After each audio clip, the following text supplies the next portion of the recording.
Mbappe magic চলছে, সুইডেনকে উড়িয়ে দিয়ে শেষ 16তে ফ্রান্স, আইভরি কোস্টকে হারিয়ে ব্রাজিল চ্যালেঞ্জের মুখে নরওয়ে। গণ অভ্যুত্থানের 2 বছর, গভীর শ্রদ্ধায় জুলাই শহীদদের স্মরণ, সংস্কার নিয়ে হতাশা, উপেক্ষিত জন আকাঙ্ক্ষা, বলছেন বিশ্লেষকরা। 10 বছরেও কিনারা হয়নি হোলি আর্টিজানে জঙ্গি হামলা মামলার বিচার কাজ, মামলা জট কারণ দাবি অ্যাটর্নি জেনারেলের, নানা ঘটনায় উদ্বেগ। বাজেট বাস্তবায়ন সরকারের বড় পরীক্ষা, ব্যাংক ঋণ নির্ভরতা বিনিয়োগে বাধা, মত বিশেষজ্ঞদের, বাণিজ্য বান্ধব নীতি চান ব্যবসায়ীরা। এইচএসসি ও সমমানের পরীক্ষা শুরু কাল, নকল ঠেকাতে কেন্দ্রে বসছে সিসি ক্যামেরা, 11 বোর্ডের শিক্ষার্থী 12.5 লাখেরও বেশি।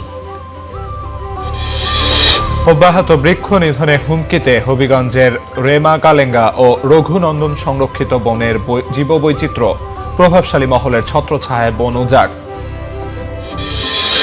জন্মসূত্রে নাগরিকত্ব সীমিত করে ট্রাম্পের আদেশের বিরুদ্ধে সুপ্রিম কোর্টের রায়, 6-3 ভোটে নির্বাহী আদেশ বাতিল। ভরতনাট্যম, কত্থক ও লোকজ নৃত্যে বাজিমাত কক্সবাজারের অর্পিতা পালের, সঞ্জয় নোরা ফাতেহির প্রশংসা, নেট দুনিয়ায় জোয়ার।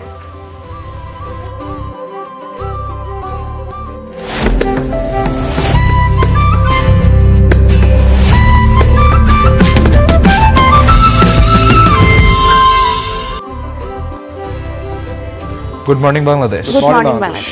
আলিফ এবং রৌফ গতকাল একটি দুর্দান্ত খেলার মাধ্যমে নরওয়ে এবং ফ্রান্স তাদের রাউন্ড অফ 16 জায়গা করে নিয়েছে এবং এদিকে আপনি খুশি হয়েছেন? অবশ্যই ফ্রান্স কিন্তু আসলে আরেকটি বিষয়ে লক্ষণীয়, সেটি হচ্ছে এমবাপ্পে আবার গোলে ফিরেছেন। মাঝের এক ম্যাচে তিনি গোল করতে না পারলেও সেই সাথে কিন্তু এই ওয়ার্ল্ড কাপে মেসির গোলের সমতায় কিন্তু ফিরেছে এমবাপ্পে। অর্থাৎ গোল্ডেন বুটের যে লড়াই, সেই লড়াই আবারও জমে উঠেছে। যেমনটি আসলে অনুমেয়ই ছিল আসলে শুরু থেকেই, যে এমবাপ্পের যে গোলের বন্যা ছুটিয়ে তারা সেই প্রথম বিশ্বকাপ, এমবাপ্পের প্রথম বিশ্বকাপ 2018 থেকে যেভাবে সে একের পর এক গোল করে চলেছে, তাতে আসলে যেমনটি ছিল যে মিরোস্লাভ ক্লোজার যে রেকর্ড সর্বোচ্চ গোলের, সেই রেকর্ড মেসি ভাঙতে 2টো বিশ্বকাপ সময় লাগলো। মিরোস্লাভ ক্লোজার পরে 2টো বিশ্বকাপ সময় লাগলো মেসির, কিন্তু যা মনে হচ্ছে মেসির সর্বোচ্চ গোলের রেকর্ড ভাঙতে আসলে এমবাপ্পের খুব বেশি সময় হয়তো লাগবে না। তিনি যেভাবে গোল করে চলেছেন, মেসি, ক্রিস্টিয়ানো রোনালদো এবং নেইমার, এদের থেকে মোটামুটি একটু জুনিয়র হলেও গোলের দিক থেকে কিন্তু সমতায় চলে এসেছে। এবং যেমনটি আসলে ধারণা করা যায় যে এত অল্প বয়সে যে পরিমাণে তার যে অর্জন, হয়তোবা ভালো। এই জায়গায় আসলে আরেকটি জিনিস মাথায় রাখতে হবে, সেটি হচ্ছে রোনালদো তার প্রথম বিশ্বকাপ বলেন, দ্বিতীয় বিশ্বকাপ বলেন, বেশিরভাগ জায়গাতেই আসলে কোয়ার্টার ফাইনাল পর্যন্ত তার দৌড় শেষ হয়ে যায়। সেক্ষেত্রে তারা ম্যাচ কম পেয়েছেন, রোনালদো ম্যাচ কম পেয়েছেন। মেসিও 14তে ফাইনাল খেললেও 10-এ কিন্তু কোয়ার্টার ফাইনালে বিদায়। আবার একই সঙ্গে 18 বিশ্বকাপ নিয়ে যদি কথা বলি, সেখানে রাউন্ড অফ 16-এ যাত্রা শেষ হয়। তবে সেই জায়গায় এমবাপ্পে 2টো বিশ্বকাপ খেলে 2টোই ফাইনাল পর্যন্ত খেলা। তো সবকিছু মিলে আসলে ম্যাচ বেশি পাওয়া, এবং সেটি কিন্তু আসলে তার গোল বন্যার আসলে অন্যতম কারণ। আবার একইভাবে তার গোল বন্যার কারণেই ম্যাচও বেশি পেয়েছে তারা। এবার আশা করা হচ্ছে যে ফ্রান্স চ্যাম্পিয়ন হবে এবং বিশ্বকাপের এবার আসলে তেমনটি আসলে বলা যায় না মাঠের খেলা কখন খেলাতে আসলে কোন দিকে। যেমন জার্মানি যেভাবে শুরু করেছিল, তারপর কে ভেবেছিল জার্মানির যাত্রা আসলে রাউন্ড অফ 32-তে শেষ হয়ে যাবে। সেটাই আসলে ফুটবল যেমন অনিশ্চয়তার খেলা, এবং সেভাবে যেমন এই যে 5 বারের বিশ্ব চ্যাম্পিয়ন ব্রাজিলের কথাই যদি বলি, সেই বিগত 2006 থেকে শুরু করে এখন পর্যন্ত যে তাদের যে ব্রাজিল সমর্থকদের যে আশা, যে হেক্সা মিশনটা তারা হয়তো শেষ করবে। এখন 2026-এ দেখার বিষয় যে তাদের কোনো না কোনো ভাবে এবার হেক্সা মিশন কমপ্লিট হবেই। যদি তারা বিশ্বকাপ জেতে তাহলে তাদের 6 নাম্বার বিশ্বকাপ হবে, যদি তারা বিশ্বকাপ না জিততে পারে তাহলে টানা 6 বিশ্বকাপ শিরোপা শূন্য, সেই রেকর্ডেও হেক্সা মিশন কমপ্লিট হবে। এখন দেখা যাক যে ব্রাজিল কতটুকু ভালো করতে পারে। বিশ্বকাপের আরো খবর জানতে চাই। শুরুতেই ফুটবল বিশ্বকাপ 2026-এর খবর।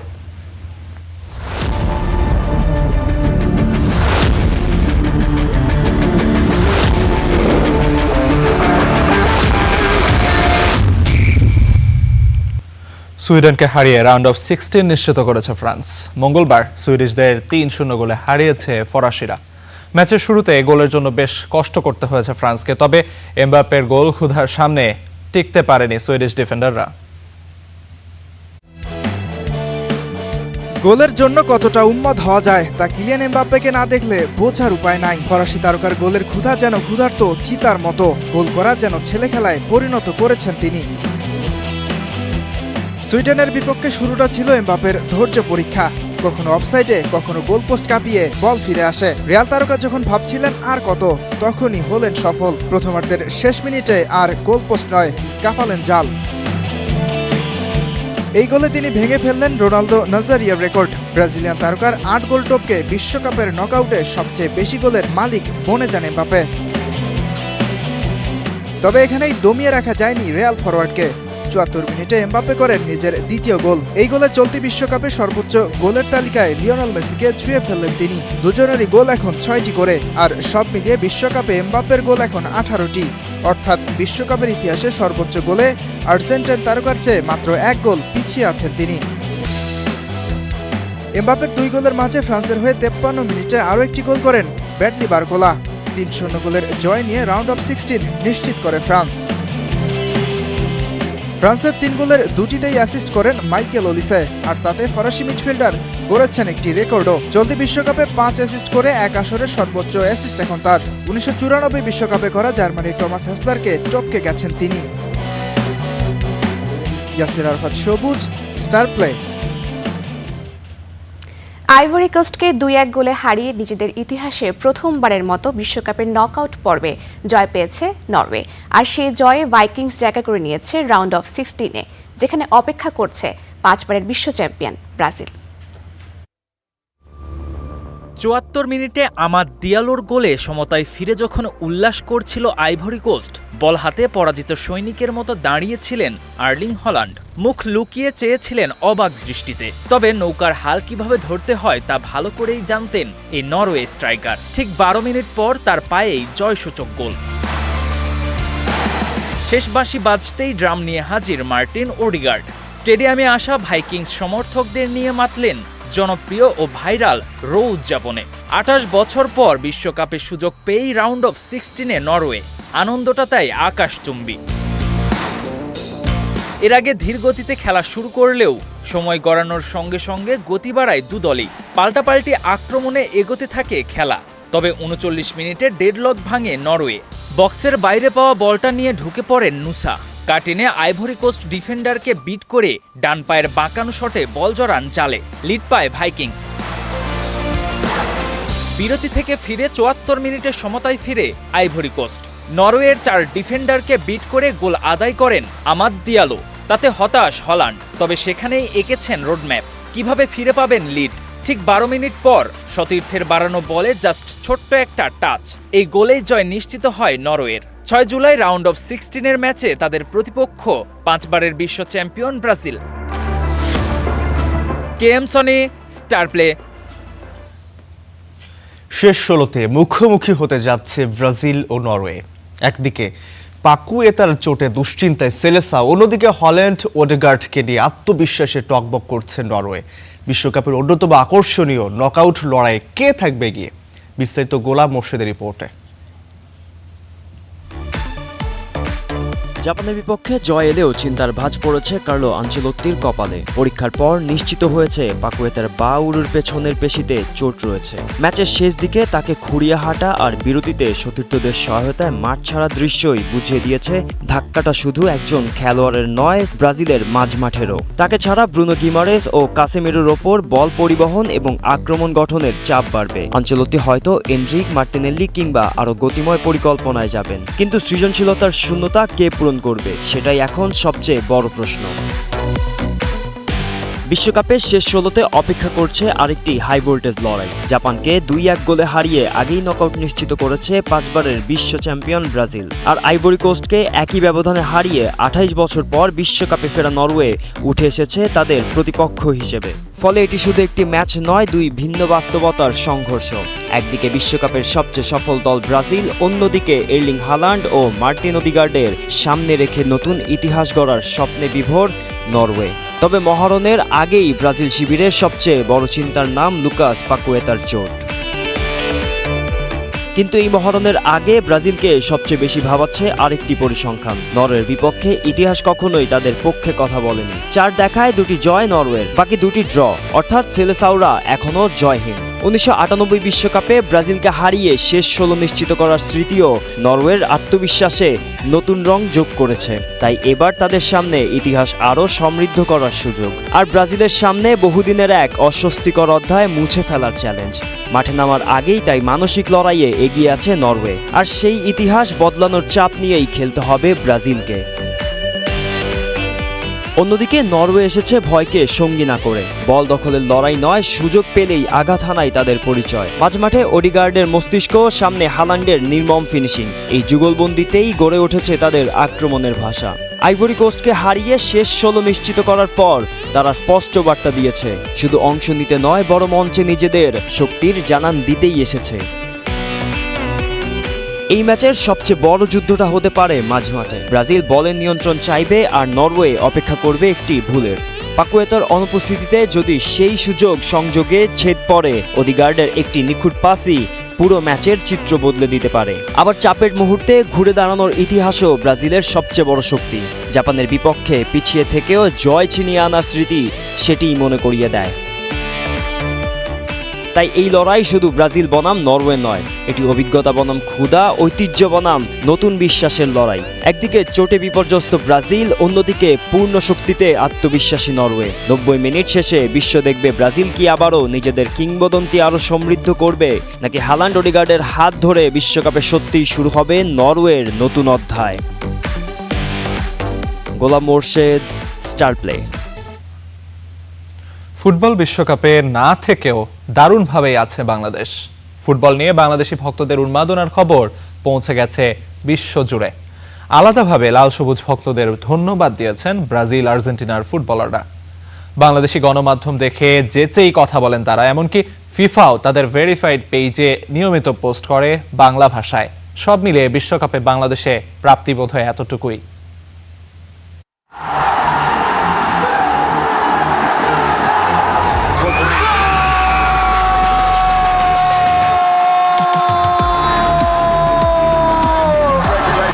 বুয়েনোস এইরেস হয়ে রিও ডি জেনেইরো হালের Neymar, Casemiro, Cunha, Alisson, Messi, Emiliano কিংবা পর্তুগিজ বরপুত্র ক্রিস্টিয়ানো রোনালদো।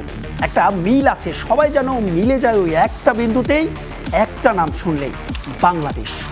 ফিফা বিশ্বকাপ কখনোই খেলেনি বাংলাদেশ, বাছাই পর্বের বৈতরণী পার হওয়া তো দূরের বাতিঘর, কখনো অংশ নেওয়ার যোগ্যতাই হয়নি মূল বাছাই পর্বেও। তবুও বলতে পারেন র্যাঙ্কিংয়ের 181 নম্বর দেশকে নিয়ে এত উন্মাদনার কি আছে, এত আলোচনারই বা আছেটা কি? উত্তরটা অনেক কিছু। এবার বিশ্বকাপে না থেকেও যে আছে বাংলাদেশের নাম, যেখানে জড়িয়ে আছে আপনার আমার কোটি সমর্থকের আবেগ আর ভালোবাসা। বিশ্বকাপ এলেই বাংলার আকাশ ছেয়ে যায় ব্রাজিল, আর্জেন্টিনা, পর্তুগাল কিংবা অন্য প্রিয় দলের পতাকায়। তবে সবচাইতে ঢের উন্মাদনা বোধ হয় আলবি সেলেস্তেদের ঘিরেই। বাংলাদেশ যেন পরিণত হয় এক খণ্ড আর্জেন্টিনায়।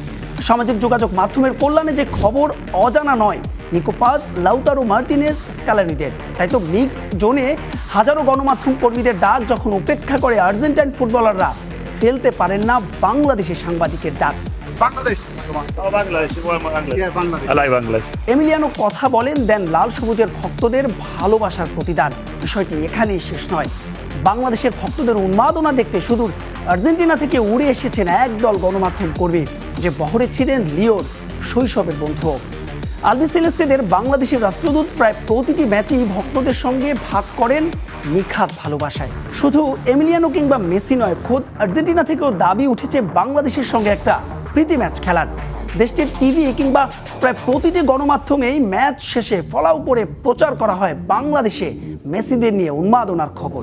Y nos vamos a ir a Bangladesh a conversar con nuestros hermanos, ya podemos decirle, por el sentimiento tan fuerte que tienen.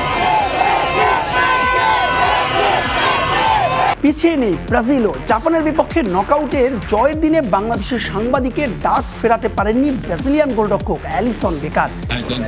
We are from Bangladesh. Oh, nice. Thank you, Bangladesh, for supporting us. I see some videos, really nice. Thank you so much. একাধিক প্রশ্নের উত্তর দিয়েছেন, বাংলাদেশিদের জানিয়েছেন ধন্যবাদ। I want to say thank you for all people from Bangladesh. We Brazilians, we love you as well. Thank you for this love you are showing for us, and God bless you. শুধুমাত্র বাংলাদেশে এটা শুনেই যেচে নিজের ভাব প্রকাশ করেছেন Brazilian forward Matheus Cunha. It's such a beautiful moment. Thank you, Bangladesh. Thank you. I hope you can come and then. Bangladeshi ভক্তদের উন্মাদনার খবর জানেন নেইমার নিজেও। সামাজিক যোগাযোগ মাধ্যমে ভাইরাল হওয়া ডাফোডিল বিশ্ববিদ্যালয়ের ভিডিওতে নিজেই রিয়্যাক্ট দিয়েছেন ব্রাজিলিয়ানের কিংবদন্তি। সমর্থকদের এই ক্রেজ ঠিকই ক্যাচ আপ করেছে ফিফা নিজেও। ফুটবলের সর্বোচ্চ নিয়ন্ত্রক সংস্থা নিয়মিতই পোস্ট শেয়ার করে বাংলাদেশকে নিয়ে, যার মধ্যে আবার কিছু কিছু পোস্ট দেওয়া হয় বাংলা ভাষাতেও। বাংলাদেশের জাতীয় দলের ম্যাচ কিংবা বিশেষ দিবসের সমর্থকদের অভিবাদন জানায় ফিফা। বিশ্বকাপে তাই না থেকেও আছে বাংলাদেশ, আছে ভক্তদের নিখাত প্রেম, যা ছুঁয়ে গেছে গোটা বিশ্বকে। হোক না অলিক কল্পনা, ভাবতে দোষ কি। চোখ বন্ধ করে ভাবুন তো একবার, যদি কোনোদিন একদিন বিশ্বমঞ্চে জায়গা করে নেয় বাংলাদেশ, টেকনাফ থেকে তেঁতুলিয়া, সে কি উন্মাদনার ঢেউ কীভাবে আছড়ে পড়বে। আপাতত তাই ভিনদেশি ফুটবলে ভালোবাসা বড় প্রাপ্তি হলেও এই ক্রেজ টের পান কি এদেশের ফুটবলের নীতি নির্ধারকরা, আর টের পেলে তা কতটুকু কাজে লাগাতে পারছেন। মাহবুব বিমন, স্টার প্লে। ক্যালেন্ডারের পাতায় আবারও ফিরে এলো সেই রক্তাক্ত জুলাই। চাকরিতে কোটা সংস্কার নিয়ে শুরু হওয়া আন্দোলন চূড়ান্ত পর্যায়ে রূপ নেয় গণঅভ্যুত্থানে। ভেঙে চুরমার হয় ১.৫ দশকের ফ্যাসিবাদী শাসন। কিন্তু যে পরিবর্তনের স্বপ্ন নিয়ে দেশের কোটি কোটি মানুষ নেমে এসেছিল রাস্তায়, তা অধরায় থেকে গেছে। অভিযোগ, আন্দোলনে নেতৃত্ব দেয়া সমন্বয়কদেরই, যদিও তার জন্য নিজেদেরই অনেকাংশে দায়ী মনে করছেন কেউ কেউ। বিশ্লেষকরা বলছেন ক্ষমতার কাছে এখনও উপেক্ষিতই জন আকাঙ্ক্ষা। ধ্রুব ইকরামুলের রিপোর্ট।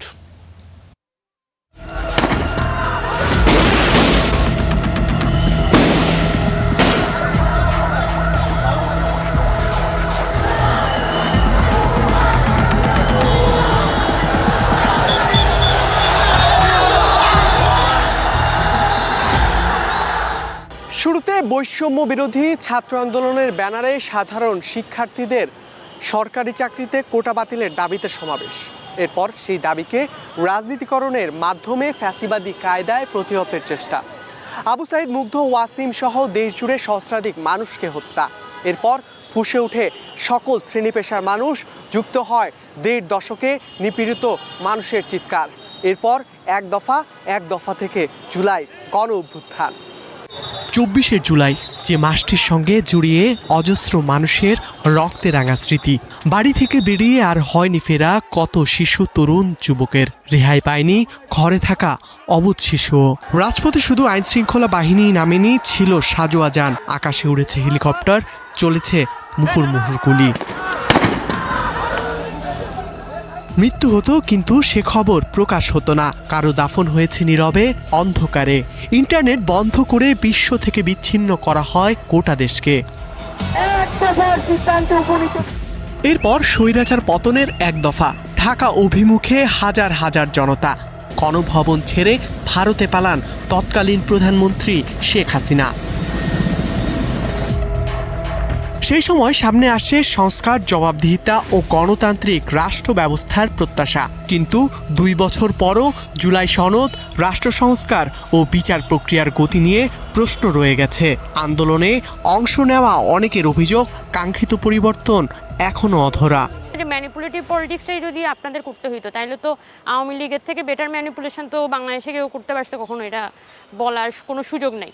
সো ওই একই রাজনীতি, একই সিস্টেমটাকে জারি রেখে একই ধাঁচের পলিটিক্সটা করে যাওয়া, এটা আসলে it is what it is. এখন যেটা হচ্ছে আর কি, তো যেহেতু হচ্ছে এটাকে তো আর কিছু বলতে পারি না। আমি মনে করি যে সমন্বয়করা 5ই আগস্ট পর্যন্ত সফল ছিল। 5ই আগস্টের পরে সমন্বয়করা বা যারা জুলাই নেতৃত্ব দিয়েছে তারা, আমরা বেশিরভাগ জায়গায় আমরা ব্যর্থ হয়েছি। আর্মির সাথে বসা হয়েছে, যখন এখানে ডিপ স্টেটের সাথে বসে, তারপর হচ্ছে যে অন্যান্য যারা পলিটিক্যাল পার্টিগুলোর সাথে বসে নেগোসিয়েশনের মাধ্যমে অন্তর্বর্তীকালীন সরকার গঠন হয়েছিল, সেই মুহূর্তে আমি মনে করি যে জুলাইয়ের সমন্বয়করা তাদের সমন্বয়ের যেই ক্রেডিট সেটা তারা সেই সময় হারিয়েছে এবং পরবর্তীতে আমরা দেখেছি প্রতিটা বিষয়ে আসলে আপোষের নীতিতে এগিয়ে চলেছে অন্তর্বর্তীকালীন সরকার এবং সেই আপোষটা হয়েছে যে এক্সিস্টিং রাজনৈতিক পার্টিগুলোর সাথে। ছাত্রনেতারা বলছেন আত্মত্যাগের মূল চেতনা ছিল বৈষম্যহীন রাষ্ট্র গঠন। সেই লক্ষ্য পূরণে দরকার রাজনৈতিক সদিচ্ছা ও ঐক্যমত্য। দেখা যাচ্ছে কাজটা করার পরিবর্তে কাজটাকে কোন ন্যারেটিভের মধ্যে আমি সাজাবো, এটা কি জুলাইয়ের ন্যারেটিভ হবে, শাপলা শাহবাগ ন্যারেটিভ হবে, এই ধরনের আমি মনে করি এগুলো ফালতু আলাপ। তো এই ধরনের ন্যারেটিভের পলিটিক্সটা এখানে বেশি হয়েছে, এখনো পর্যন্ত এগুলো হচ্ছে। জুলাই প্রশ্নে আসলে সবাই এখন পর্যন্ত এক এবং সবাই জুলাইকে ধারণ করে, যারাই যেই সার্কেল থেকে জুলাইতে ছিল, রাজনৈতিক সার্কেলের কথা বলছি, তারা এখন পর্যন্ত জুলাইয়ের বিষয়ে তাদের ইমোশন আছে। বিশ্লেষকদের মতে জুলাইয়ে রাজপথে মানুষের দাবি ছিল শুধুই ক্ষমতা নয়, রাষ্ট্রের পরিবর্তন। আর এই সংস্কার ছাড়া গণ অভ্যুত্থানের লক্ষ্য পূরণ সম্ভব নয়। সবচেয়ে দুর্ভাগ্যের ব্যাপার কি সেটা হচ্ছে যে একটা গণভোট হলো যেখানে প্রায় ৬৮% মানুষ হ্যাঁর পক্ষে রায় দিয়েছে এবং তারা চেয়েছে বাংলাদেশে একটা অর্থপূর্ণ পরিবর্তন হোক, কিন্তু সেই গণভোটের রায়কে একটা নতুন সরকার তারা অবজ্ঞা করছে এবং তারা দেখাচ্ছে যে এই গণভোট কিছুই না এবং জনগণের রায়কে উপেক্ষা করার যে রাজনৈতিক মূল্য এটা কিন্তু শেষ পর্যন্ত দিতে হয়। এমন বাস্তবতায় সবচেয়ে বড় প্রশ্ন, যে বাংলাদেশ গড়ার স্বপ্ন নিয়ে মানুষ জীবন দিয়েছিল সেই রাষ্ট্র নির্মাণের যাত্রা কত দূরে গিয়েছে। ধ্রুব ইকরামুল, স্টার নিউজ, ঢাকা। ২০২৪ সালের জুলাইয়ের ছাত্র জনতার আন্দোলনে শহীদদের স্মরণ করল জাতীয়তাবাদী ছাত্রদল। অভ্যুত্থানের স্মৃতিকে ধারণ করে জুলাইয়ের প্রথম প্রহরে কেন্দ্রীয় শহীদ মিনারে আয়োজন করা হয় জাতীয় সঙ্গীত পরিবেশন ও মোমবাতি প্রজ্বলন কর্মসূচি। অনুষ্ঠানে অংশ নেয় ছাত্রদলের বিভিন্ন পর্যায়ের নেতাকর্মীরা। জুলাইকে ব্যবসায় পরিণত হতে না দেওয়ার আহ্বান জানান তারা।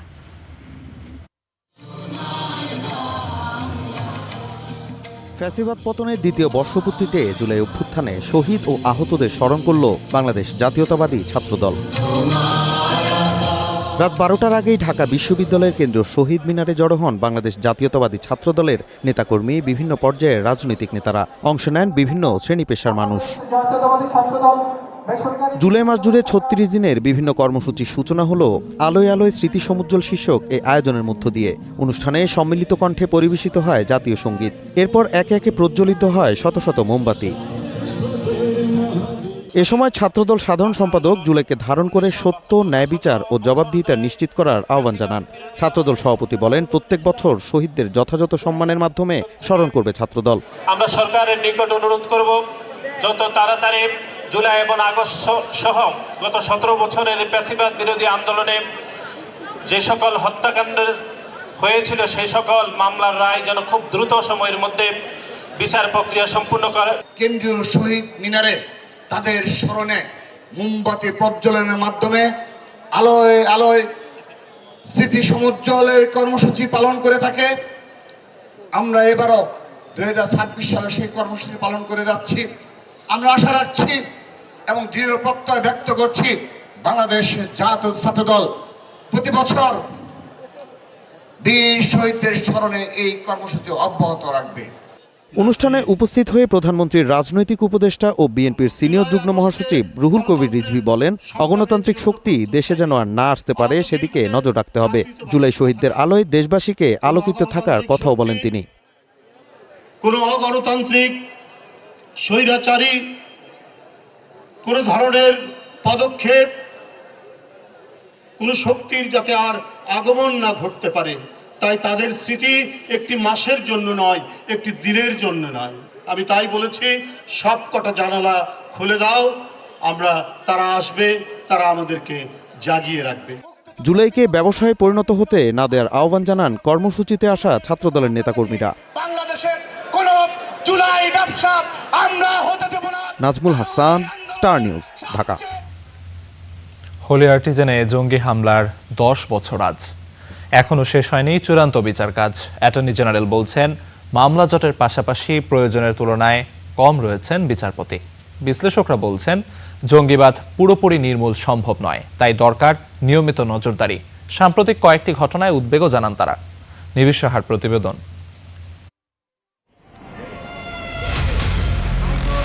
ঢাকার গুলশানে 2016 সালের 1 জুলাই নারকীয় এক রূপ দেখেছে বিশ্ববাসী। হোলি আর্টিজান বেকারিতে জঙ্গি হামলায় খুন হন দেশি বিদেশি 20 জন, প্রাণ হারান 2 পুলিশ কর্মকর্তাও। পরদিন সেনাবাহিনীর কমান্ডো অভিযানে অবসান ঘটে জিম্মি দশার, নিহত হয় 5 জঙ্গি। 2019 সালে নিম্ন আদালত 7 আসামিকে মৃত্যুদণ্ড দিলেও 2023 সালে তাদের আমৃত্যু কারাদণ্ড দেন উচ্চ আদালত। এখন ঝুলে আছে আপিল বিভাগে। রাষ্ট্রের সর্বোচ্চ আইন কর্মকর্তা বলছেন, মামলাটির বিচার কাজ আন্তর্জাতিক অঙ্গনে দেশের ভাবমূর্তির সাথে সম্পর্কিত। আমাদের দেশে যে কোনো মামলা শুনানি নিষ্পত্তি করার ক্ষেত্রে নানা রকম প্রতিবন্ধকতার মধ্যে অন্যতম হচ্ছে যে আপিল বিভাগে বর্তমানে 5 জন মাননীয় বিচারপতি আছেন এবং মামলার যে চাপ, এই বিচারটির সঙ্গে শুধুমাত্র বাংলাদেশের অভ্যন্তরীণ বিষয় না, আন্তর্জাতিক পরিমণ্ডলেও এর একটা গুরুত্ব আছে। তো আমরা সে বিষয়টি বিবেচনায় রেখে আমরা উদ্যোগী হব। বিভিন্ন সময় তৌহিদি জনতার নামে মব তৈরি এবং সাম্প্রতিক আন্তর্জাতিক জঙ্গি গোষ্ঠীর পতাকার সাথে মিল থাকা পতাকা নিয়ে মিছিল ভাবাচ্ছে বিশ্লেষকদের। ছোট ঘটনা বড় ঘটনার পূর্বাভাস দেয় কিনা, আমি বলবো ইয়েস, দেয়। সুতরাং এই ঘটনাগুলোকে হালকাভাবে নেয়ার কোনো অবকাশ নেই। এইটাকে আপনি ডটগুলোকে জোড়া দিতে হবে, দিয়ে কারা এর সাথে সম্পৃক্ত, কারা করছে, এটা কি দেশের ভেতরে যারা আছে তারা করছে নাকি দেশের বাইরের যারা আছে তারা তাদের ইন্ধনে দেশে যারা আছে তাদের মাধ্যমে এই কাজটা করছে, এই লিঙ্ক পুরোটাকে বের করতে হবে। আইন শৃঙ্খলা বাহিনী বলছে, হোলি আর্টিজান পরবর্তী সময়ে মাঠ পর্যায়ে উগ্রবাদীদের তৎপরতা নস্যাৎ করতে গোয়েন্দা নজরদারি জোরদার করা হয়েছে। যেখানেই যেটা হোক না কেন, আমরা প্রথমেই দেখি সেটা আমাদের আইনের আওতাভুক্ত কিনা, এবং আমাদের মনিটরিংয়ের একটা ব্যবস্থা রয়েছে। আমরা আমাদের কার্যক্রম যাতে সূক্ষ্মভাবে সুন্দরভাবে আমরা সম্পন্ন করতে পারি, সেজন্য আমরা সর্বদা কর্মরত আছি। বিশ্লেষকরা বলছেন, জঙ্গিবাদ নির্মূলে জনসচেতনতার বিকল্প নেই। নিবিড় সাহা, স্টার নিউজ, ঢাকা। ঋণ খেলাপি হওয়ায় চট্টগ্রাম 4 আসনের বিএনপি প্রার্থী আসলাম চৌধুরীর প্রার্থিতা বাতিল করেছে আপিল বিভাগ। এতে বেসরকারিভাবে নির্বাচনের জয়ী হলেও সংসদ সদস্য হিসেবে শপথ নিতে পারবেন না তিনি। সকালে এই রায় দেন প্রধান বিচারপতি নেতৃত্বাধীন আপিল বেঞ্চ। ত্রয়োদশ জাতীয় সংসদ নির্বাচনে চট্টগ্রাম 4 আসন থেকে বিএনপির মনোনয়ন পান আসলাম চৌধুরী। প্রার্থিতা যাচাইয়ের সময়ই তার বিরুদ্ধে ওঠে ঋণ খেলাপির অভিযোগ। যদিও নির্বাচন কমিশন সেই আপত্তি খারিজ করে তার প্রার্থিতা বৈধ ঘোষণা করে। পরে প্রতিদ্বন্দ্বী প্রার্থী বিষয়টি চ্যালেঞ্জ করে রিট করেন উচ্চ আদালতে। সেখানেও বহাল থাকে আসলাম চৌধুরীর প্রার্থিতা। পরে মামলাটি আপিল বিভাগে গেলে নির্বাচনের আগে আসলাম চৌধুরীকে নির্বাচনে অংশ নেয়ার অনুমতি দেন সর্বোচ্চ আদালত। তবে শর্ত জুড়ে দেন, আপিল নিষ্পত্তির আগে এই আসনের ফলাফল ঘোষণা করা যাবে না। সব পক্ষের শুনানি শেষে মঙ্গলবার রায়ে আপিল বিভাগ বলেন, আসলাম চৌধুরী ঋণ খেলাপি, তাই বাতিল করা হয় তার প্রার্থিতা। ঋণ খেলাপি হিসেবে নির্বাচনে যে অংশগ্রহণ করেছেন, তার অংশগ্রহণকে অবৈধ ঘোষণা করা হলো, অর্থাৎ তিনি ডিসকোয়ালিফাইড ক্যান্ডিডেট হলেন। ডিসকোয়ালিফাইড ক্যান্ডিডেট হওয়ার পরে ওই আসনে কি হবে, এটা আপিল বিভাগের পূর্ণাঙ্গ রায় প্রকাশিত হলে পরে বিস্তারিত জানা যাবে। এই মর্মে কোনো নির্দেশনা এখন দেওয়া হয়নি। আর রাষ্ট্রের প্রধান আইন কর্মকর্তা জানান, ফের নির্বাচন হলে প্রার্থী হতে পারবেন আসলাম চৌধুরী। জনাব আসলাম চৌধুরী তিনি যে বৈধ প্রার্থী হিসেবে নির্বাচনে অংশগ্রহণ করেছিলেন, নির্বাচিত হয়েছিলেন, সেটি আর আপাত দৃষ্টিতে থাকলো না। তবে আদালত যেহেতু সংক্ষিপ্ত আদেশ দিয়েছেন, এর কিছু কনসিকুয়েন্সিয়াল অর্ডার হতে পারে। আমি প্রত্যাশা করি যে জনগণ তাদের মতামত আবার প্রকাশ করার সুযোগ পাবে। তবে আপিলের পূর্ণাঙ্গ রায় প্রকাশ হবার পরই স্পষ্ট হবে চট্টগ্রাম 4 আসনের নির্বাচনের ভবিষ্যৎ। ইমন মাহমুদ, স্টার নিউজ, ঢাকা। মানবতা বিরোধী অপরাধের মামলার 3 অভিযোগে 10 বছর করে কারাদণ্ড হয়েছে জাসদ নেতা হাসানুল হক ইনুর। কুষ্টিয়ায় 6 হত্যাসহ 5 অভিযোগ থেকে তাকে অব্যাহতি দিয়েছে ট্রাইব্যুনাল। তবে এই রায়ে সন্তুষ্ট নয় প্রসিকিউশন। জুলাই আন্দোলন দমনে শেখ হাসিনাকে কারফিউ জারি, মারণাস্ত্র প্রয়োগ সহ নানা উস্কানি দেয় অভিযুক্ত জাসদ সভাপতি হাসানুল হক ইনু। 5 আগস্ট সরকার পতনের পর তার বিরুদ্ধে কুষ্টিয়ায় 6 জনকে হত্যাসহ 8টি অভিযোগ আনে প্রসিকিউশন। প্রায় 1 বছরের বিচারিক কার্যক্রম শেষে মঙ্গলবার ঘোষণা করা হলো সেই মামলার রায়। 1 লক্ষ টাকা ক্ষতিপূরণ সহ 10 বছরের সশ্রম কারাদণ্ড। রায়ে 8 অভিযোগে কুষ্টিয়ায় 6 হত্যাসহ 5টি থেকে খালাস পেয়েছেন এই জাসদ নেতা। তবে ভিডিও দেখে আন্দোলনকারীদের আটকের নির্দেশ, নির্যাতনের বৈধতা দিতে জামাত নিষিদ্ধের প্ররোচনা ও আন্দোলন দমনে শেখ হাসিনাকে মারণাস্ত্র ব্যবহারের পরামর্শ দেয় হয়েছে 10 বছর করে কারাদণ্ড। তবে তার সাজায় সন্তুষ্ট নন চিফ প্রসিকিউটর। তার দাবি যথাযথভাবে সাক্ষ্য প্রমাণ পর্যালোচনা করতে ব্যর্থ হয়েছে ট্রাইব্যুনাল। সর্বোচ্চ শাস্তি দেওয়া উচিত ছিল, কিন্তু তা না করে ট্রাইব্যুনাল আজকে যে সাজাটা দিয়েছে এইটা একেবারেই তাদের স্বেচ্ছামূলক। আমার মনে হয় যে তারা যথাযথভাবে সাক্ষীর সাক্ষ্য পর্যালোচনা করতে ব্যর্থ হয়েছেন। আমরা এই রায়ে মোটেই সন্তুষ্ট নই। এই রায়ের বিরুদ্ধে আমরা অবশ্যই আপিল করব। অন্যদিকে রায়ের সঙ্গে দ্বিমত পোষণ করে আপিল বিভাগে যাওয়ার কথা জানিয়েছেন আসামি পক্ষের আইনজীবীও। তিনি কোনোভাবেই এই মামলায় দোষী সাব্যস্ত হওয়ার মতো কোনো বিষয়বস্তু এখানে ছিল না। আমরা বেকসুর খালাস প্রত্যাশা করেছিলাম, কিন্তু তা না করে ট্রাইব্যুনাল তাকে 10 বছর সাজা প্রদান করেছেন। এটাতে আমরা সংক্ষুব্ধ।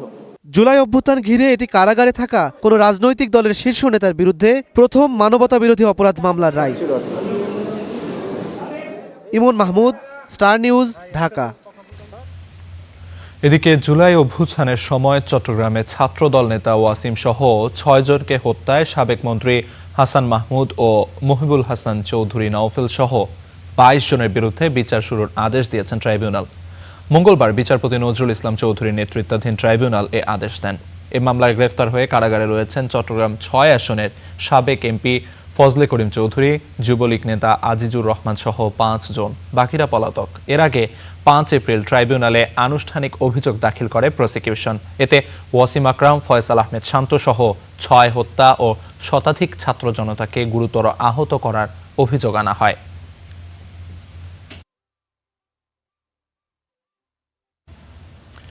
স্থিতিশীল অর্থনীতির পাশাপাশি বিনিয়োগ ও কর্মসংস্থান বাড়ানোর লক্ষ্যে সংসদে পাশ হলো আগামী অর্থ বছরের বাজেট। দীর্ঘ প্রায় 20 বছর পর বিএনপি নেতৃত্বাধীন সরকারের এই বাজেট কার্যকর হচ্ছে কাল থেকে। আয় ব্যয়ের হিসাব মেলানো ছাড়াও এতে নতুন অর্থ বছরের অর্থনৈতিক রূপরেখা দেওয়ার চেষ্টা করেছেন অর্থমন্ত্রী। গত 11 জুন জাতীয় সংসদে বাজেট প্রস্তাব উপস্থাপন করেন অর্থমন্ত্রী আমির খসরু মাহমুদ চৌধুরী। প্রায় 3 সপ্তাহ ধরে সংসদ সদস্যদের আলোচনার পর মঙ্গলবার 2026 সালের নির্দিষ্টকরণ বিল কণ্ঠভোটে পাশ হয়। এর আগে সোমবার পাশ হয় অর্থ বিল। 1 জুলাই থেকে কার্যকর হবে নতুন বাজেট। 2026-27 অর্থবছর প্রস্তাবিত বাজেট এই মহান সংসদে নতুন অর্থ বছরের জন্য বাজেটে মোট ব্যয় ধরা হয়েছে 9,38,000 কোটি টাকা। বার্ষিক মূল্যস্ফীতি 7.5% নামিয়ে আনা এবং জিডিপি প্রবৃদ্ধি 6.5% উন্নীত করার লক্ষ্য নির্ধারণ করেছে সরকার। বাজেটে মোট রাজস্ব আদায়ের লক্ষ্যমাত্রা রাখা হয়েছে 6,95,000 কোটি টাকা। এর মধ্যে জাতীয় রাজস্ব বোর্ডের মাধ্যমে আদায়ের লক্ষ্য 6,04,000 কোটি টাকা। উন্নয়ন কর্মকাণ্ড বাস্তবায়নে বার্ষিক উন্নয়ন কর্মসূচি বা এডিপির আকার নির্ধারণ করা হয়েছে 3 লাখ কোটি টাকা। আর বাজেটে ঘাটতি আছে 2,43,000 কোটি টাকা। এই ঘাটতি পূরণে অভ্যন্তরীণ ঋণের মধ্যে সবচেয়ে বেশি 1,12,000 কোটি টাকা নেওয়া হবে ব্যাংক খাত থেকে। নির্দিষ্টকরণ বিল 2026 সংসদে পাশ করা হোক। যারা এই প্রস্তাবের পক্ষে আছেন তারা হ্যাঁ বলুন, যারা এই প্রস্তাবের বিপক্ষে আছেন তারা না বলুন। আমার মনে হয় হ্যাঁ জয়যুক্ত হয়েছে, হ্যাঁ জয়যুক্ত হয়েছে, হ্যাঁ জয়যুক্ত হয়েছে। অতএব নির্দিষ্টকরণ বিল 2026 সংসদে পাশ হলো।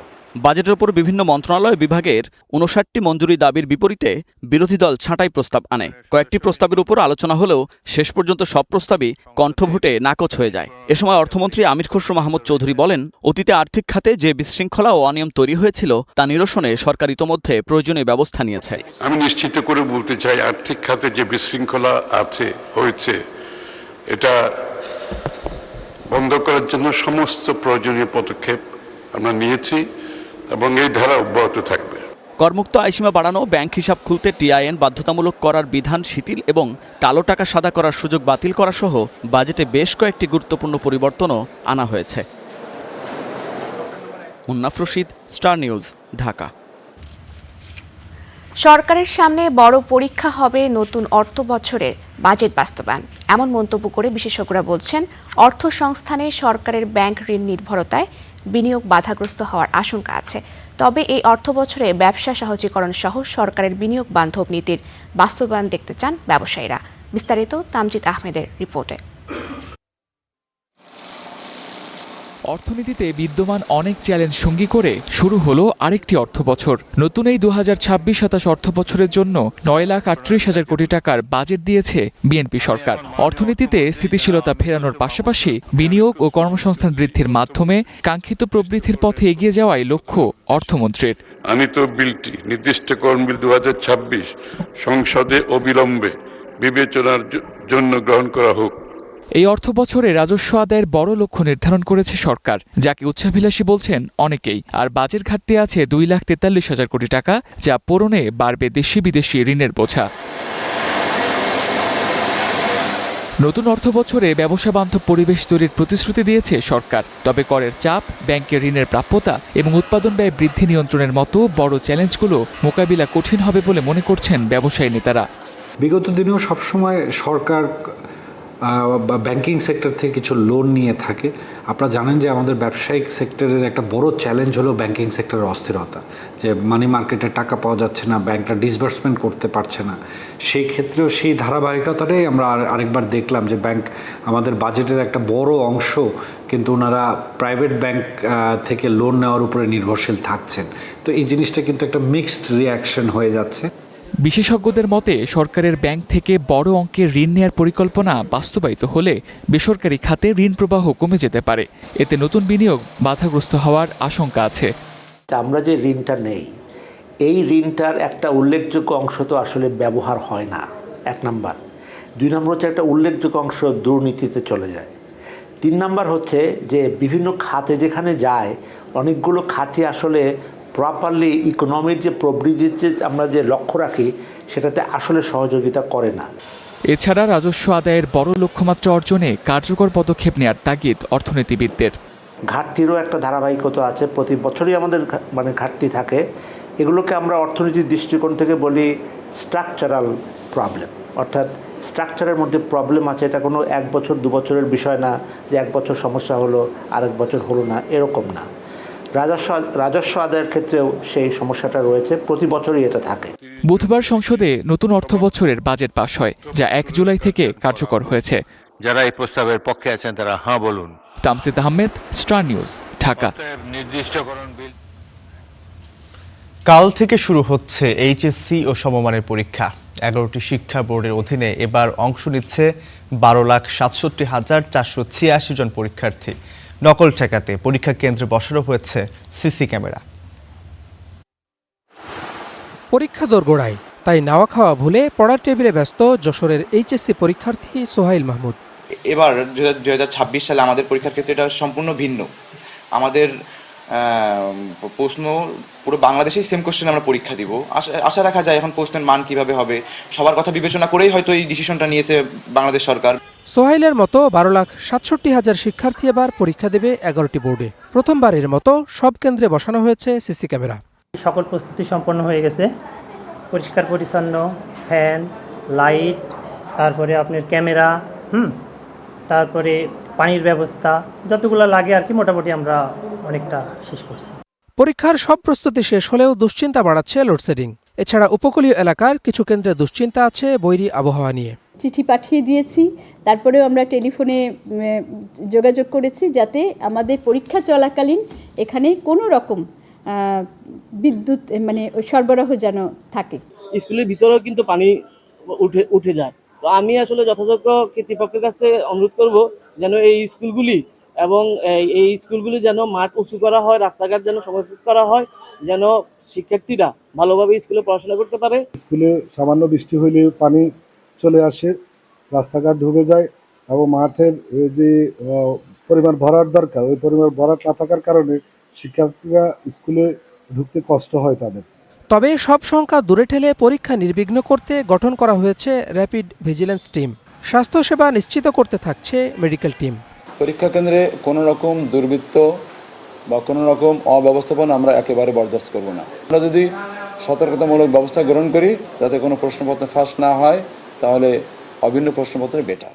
রেজাল্টের একটা বিষয় ছিল যে এত পার্সেন্ট পাস হতে হবে, এত পার্সেন্ট জিপিএ 5 হতে হবে। আমাদের বর্তমান সরকারের সময়ে এরকম কোনো বাধ্যবাধকতা নাই। 2 জুলাই শুরু হওয়া পরীক্ষা চলবে আগামী 8 আগস্ট পর্যন্ত। Hasibur Rahman, star news. দর্শক, আমাদের অনেকেরই প্রতিনিয়ত পত্রিকা পড়ার একটি অভ্যাস থেকে থাকে এবং আপনাদের সেই সুবিধার জন্যই আমাদের এই বিশেষ আয়োজন। আমাদের আরেকটি স্টুডিওতে আছেন সহকর্মী আলিফ এবং তিনি জানাবেন আজ পত্রিকাগুলোতে কোন কোন শিরোনামগুলো স্থান পেয়েছে। আলিফ, জানাবেন বিস্তারিত। অসংখ্য ধন্যবাদ। যেমনটি আসলে বলছিলেন, দিনের শুরুটা অনেকেই করে থাকেন পত্রপত্রিকার পাতায় চোখ বুলাতে বুলাতে, সেই সঙ্গে আসলে প্রধান পত্রপত্রিকাগুলোতে কি কি শিরোনাম উঠে এসেছে সেগুলো দেখে। তো দর্শকদের সেই কাজকে সহজ করে দিতে প্রতিদিনের মতো আজও আমরা দেখাবো বাংলাদেশের সর্বাধিক পঠিত যে দৈনিকগুলো রয়েছে সেই দৈনিকগুলোর প্রথম পাতায় আসলে কি কি শিরোনাম রয়েছে। শুরুতে আমরা দেখতে চাই দৈনিক প্রথম আলো। দৈনিক প্রথম আলোর প্রথম শিরোনাম সেটি হচ্ছে জাপানের সঙ্গে সম্পর্ক ঠিক রাখতে চায় সরকার। অর্থাৎ এই জায়গায় যে বিষয়টি নিয়ে কথা হয়েছে সেটি হচ্ছে যে গত শেখ হাসিনার আমলে অর্থাৎ আওয়ামী লীগ নেতৃত্বাধীন যে সরকার ছিল সেই সরকারের সময় মেট্রো রেল এবং বিমানবন্দরের থার্ড টার্মিনাল 3 এটি নির্মাণ কাজ নিয়ে কিন্তু জাপানের সঙ্গে এক ধরনের টানাপোড়েন তৈরি হয়েছিল এবং সেই ঘটনার পর সেই যে MRT 1 এবং 5 অর্থাৎ আরও যে দুটি মেট্রো রেলের প্রকল্প রয়েছে সেই প্রকল্পের কাজ নিয়ে আসলে জাপানকে দায়িত্ব দেওয়া হবে কিনা এই বিষয় নিয়ে কিন্তু এক ধরনের মতানৈক্য তৈরি হয়েছিল এবং তারপর থেকে তার পরিচালনা ব্যয় কমানো সহ নানা ইস্যু নিয়ে আসলে অন্তর্বর্তী সরকারের সময় যেটি করা হয় সেটি হচ্ছে এই কাজের প্রক্রিয়াগত যে চলমান ঘটনা রয়েছে সেটি আসলে থামিয়ে দেওয়া হয় এবং স্থগিত রাখা হয় এবং পরবর্তীতে নির্বাচিত সরকারের হাতে সেই দায়িত্ব দেওয়ার কথা বলা হয় এবং তারই পরিপ্রেক্ষিতে বর্তমান সরকার এসে কিন্তু এই পরিকল্পনার যে অংশ অর্থাৎ প্রকল্পের যে বাকি কাজ সেটি চালিয়ে নিয়ে যাওয়া এবং সেই দায়িত্ব আবারও জাপানের সঙ্গে দেওয়ার চেষ্টা করা হচ্ছে। তবে সেই জায়গায় আসলে ব্যয় কমিশনের যে নির্দেশনা বা পরামর্শ সেটি অনুযায়ী কিন্তু আসলে জাপানের যে ঋণের সুদ সেই সুদের হারটি আসলে কমিয়ে আনার একটি প্রচেষ্টা বা আলোচনা করার কথা বলা হয়েছে। তো মোটামুটি জাপানের সঙ্গে যে সম্পর্ক সেই সম্পর্কের পরবর্তী ধাপগুলো কীরকম হবে সেই বিষয় নিয়ে সুদের হার কমাতে যে অর্থমন্ত্রী চিঠি দিবেন, সেই সঙ্গে 5 দিনের সফরে জাইকার প্রেসিডেন্ট বাংলাদেশ আসতে যাচ্ছেন, এই বিষয়গুলো নিয়ে এই প্রতিবেদনে কথা রয়েছে। তার পরবর্তী যে শিরোনামটি রয়েছে সেটি হচ্ছে নজরদারি শিথিল, সক্রিয় হওয়ার চেষ্টা উগ্রপন্থীদের, অর্থাৎ উগ্রবাদী তৎপরতা, যেটি নিয়ে এখানে প্রতিবেদন করা হয়েছে। দেখতে পাচ্ছেন দর্শক, এখানে বলা হচ্ছে কেরানীগঞ্জ বিস্ফোরণের পরও শিথিল নজরদারি, অর্থাৎ কেরানীগঞ্জে যে বিস্ফোরণ হয়েছে কেরানীগঞ্জের হাসনাবাদ এলাকায়, তো সেই বিস্ফোরণের পরে কিন্তু আসলে গত ডিসেম্বরে যে বিস্ফোরণটি হয় আর কি, তারপর থেকে কিন্তু সেখানে উগ্রবাদী তৎপরতা চলছে এমন ঘটনা বা এমন কথা কিন্তু চলছিল এবং তার পরবর্তীতে আইন শৃঙ্খলা বাহিনীর যে ধরনের তৎপরতা দেখানো উচিত সেটির কিছু অভাব রয়েছে, যেমনটি আসলে সেখানকার স্থানীয় লোকজন যারা রয়েছেন তারা বলছেন এবং সে বিষয়টি নিয়ে এখানে প্রতিবেদন করা হয়েছে এবং এটি শিরোনামে উঠে এসেছে। সেই সঙ্গে গতদিন যেমন হয়েছে যে জুলাই অভ্যুত্থানে যে সংগঠিত অপরাধ কিংবা হত্যাকাণ্ড, সেই হত্যাকাণ্ডের দায়ে অভিযুক্ত যে হাসানুল হক ইনু ছিলেন তৎকালীন মন্ত্রী, তাকে কিন্তু 10 বছর করে সশ্রম কারাদণ্ডে দেয়া হয়েছে এবং সে বিষয়টি এখানে প্রতিবেদনে বলা হয়েছে। ট্রাইব্যুনাল 2 এর আদেশ অনুযায়ী যেমনটি আসলে রায় হয়েছে। সেই সঙ্গে হচ্ছে চট্টগ্রাম 4 আসনে ঋণ খেলাপি হয় আসলাম চৌধুরীর প্রার্থিতা বাতিল হয়েছে, অর্থাৎ ত্রয়োদশ জাতীয় সংসদ নির্বাচনে চট্টগ্রাম 4 আসনে বিএনপি প্রার্থী ছিলেন আসলাম চৌধুরী। ঋণ খেলাপি হওয়ার কারণে তার প্রার্থিতা বাতিল করে যে প্রার্থিতার বৈধতা নিয়ে প্রশ্ন তুলে জামায়াতে ইসলামের প্রার্থী যে আপিল করেছিলেন সেই আপিল মঞ্জুর করে আসলে রায় দিয়েছেন সুপ্রিম কোর্টের আপিল বিভাগ। এই বিষয়টি নিয়ে এখানে প্রতিবেদনে বলা হয়েছে। সেই সঙ্গে একটি বিশেষ প্রতিবেদন করা হয়েছে, সেটি হচ্ছে আসলে 25 কোটি গাছের চারা যে রোপণ করা হয়েছে সেই গাছের চারাগুলো আসলে কি কাজে ব্যবহার হবে, অর্থাৎ এটি কি আসলে বনের যে প্রশস্ততা কিংবা বন বৃদ্ধি, বনাঞ্চল বৃদ্ধি সেই কাজে কি আসলে ব্যয় হবে নাকি এটি আসলে কাঠের যোগান দিতেই ব্যয় হবে। তাহলে কিন্তু আসলে যে হিতে বিপরীত হওয়ার যে শঙ্কা, অর্থাৎ সেই গাছ আবার সেই বৃক্ষ নিধনেরই আসলে শিকার হতে যাচ্ছে, এই ব্যাপারগুলো নিয়ে এখানে প্রতিবেদনে বলা হয়েছে। সেই সঙ্গে আসলে জেনে থাকবে দর্শক, আজ যেমনটি আসলে ফুটবল বিশ্বকাপ চলছে আমরা জানি, সেই পথে কিন্তু আসলে জার্মানি এবং নেদারল্যান্ডস গতদিন নকআউট পর্বে আসলে তাদের হারের মাধ্যমে তাদের বিশ্বকাপ যাত্রা কিন্তু শেষ হয়ে যায়, সে বিষয়টি নিয়ে এখানে প্রতিবেদন করা হয়েছে। অর্থাৎ একই দিনে আসলে যেমনটি আসলে বলা হচ্ছিল যে এশিয়ার নতুন পরাশক্তি হতে যাচ্ছে যে জাপান, সেই জাপান ব্রাজিলের কাছে হেরে রাউন্ড অফ 32-তে তাদের যাত্রা শেষ হয়, সেই সঙ্গে জার্মানির যাত্রাও শেষ হয় এবং একই সঙ্গে নেদারল্যান্ডস টাই ব্রেকারে মরক্কোর কাছে হেরে কিন্তু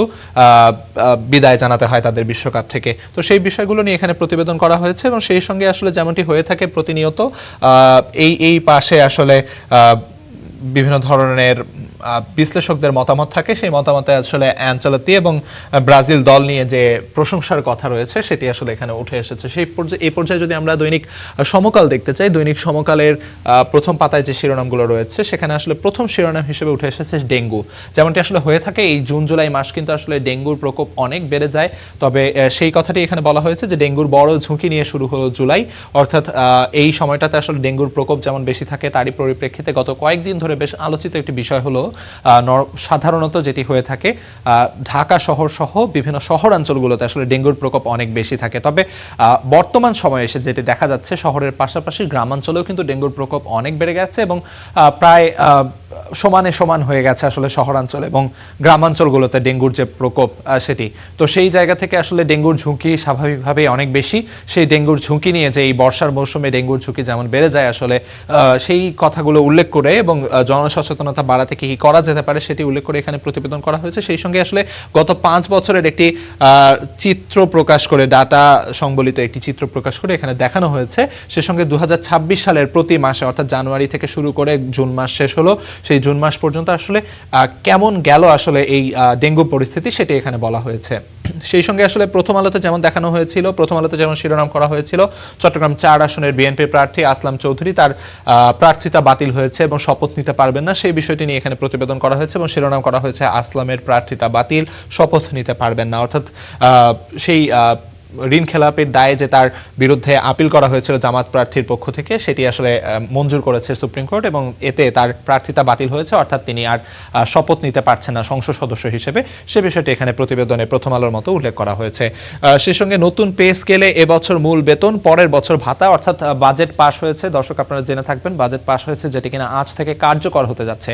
তো তারপর থেকে আসলে নতুন পে স্কেলের গেজেট প্রকাশ করা এবং সেই গেজেটের ভিত্তিতে যেমনটি আসলে হওয়ার কথা ছিল, নতুন পে স্কেলের ভিত্তিতে তাদের আসলে সরকারি কর্মকর্তা যারা রয়েছেন তাদের বেতন ভাতা চালু হওয়ার কথা ছিল। তবে যেমনটি আসলে বলা হচ্ছে এবছর বেতন চালু হলেও পরের বছর থেকে আসলে ভাতাগুলো নতুন পে স্কেলের ভিত্তিতে দেওয়া হবে, এমন কথা উল্লেখ করে এখানে প্রতিবেদন করা হয়েছে। অর্থাৎ সরকারি চাকরিজীবীদের নতুন বেতন কাঠামো গেজেট জারি শিগগিরই জুলাই থেকে কার্যকর, অর্থাৎ গেজেট জারি করা হবে যেটি এখনো করা হয়নি এবং জুলাই থেকে কার্যকর হবে এমন কথা বলা হচ্ছে। সেই সঙ্গে আসলে গত কয়েকদিন ধরে খবরে একটি বিষয় চলে আসছিল, বিশ্বকাপ ফুটবল চলছে এবং এই বিশ্বকাপ ফুটবলকে কেন্দ্র করে কিন্তু আসলে অনলাইন জুয়ার একটা প্রকোপ বা প্রভাব কিন্তু সারা ঢাকা শহর সহ সারা দেশেই আসলে ছড়িয়ে পড়েছে। যেমনটি আসলে হয়ে থাকে এই ক্ষেত্রে তরুণ প্রজন্ম যারা রয়েছেন অর্থাৎ তরুণ কিশোর যারা রয়েছেন এরা কিন্তু আসলে এই জুয়ার যে প্রভাব সেই প্রভাবে সর্বস্ব হারাচ্ছেন এবং সেই সর্বস্ব হারানোর পরিপ্রেক্ষিতে সমাজে বিভিন্ন ধরনের অপরাধ প্রবণতা বাড়ছে। সেই অপরাধ প্রবণতা ঠেকাতে এবং অনলাইন জুয়াকে ঠেকাতে আসলে যেমনটি করা হচ্ছে যে অনলাইন জুয়ায় 5 বছরের জেল এবং কোটি টাকা জরিমানা পর্যন্ত করা হবে এমন বিষয়ে একটি কিন্তু সংসদে বিল পাস হয়েছে। অর্থাৎ অনলাইন জুয়া ঠেকাতে সংসদের যে তৎপরতা বা প্রভাব সেটি নিয়ে এখানে প্রতিবেদন করা হয়েছে এবং শিরোনাম করা হয়েছে।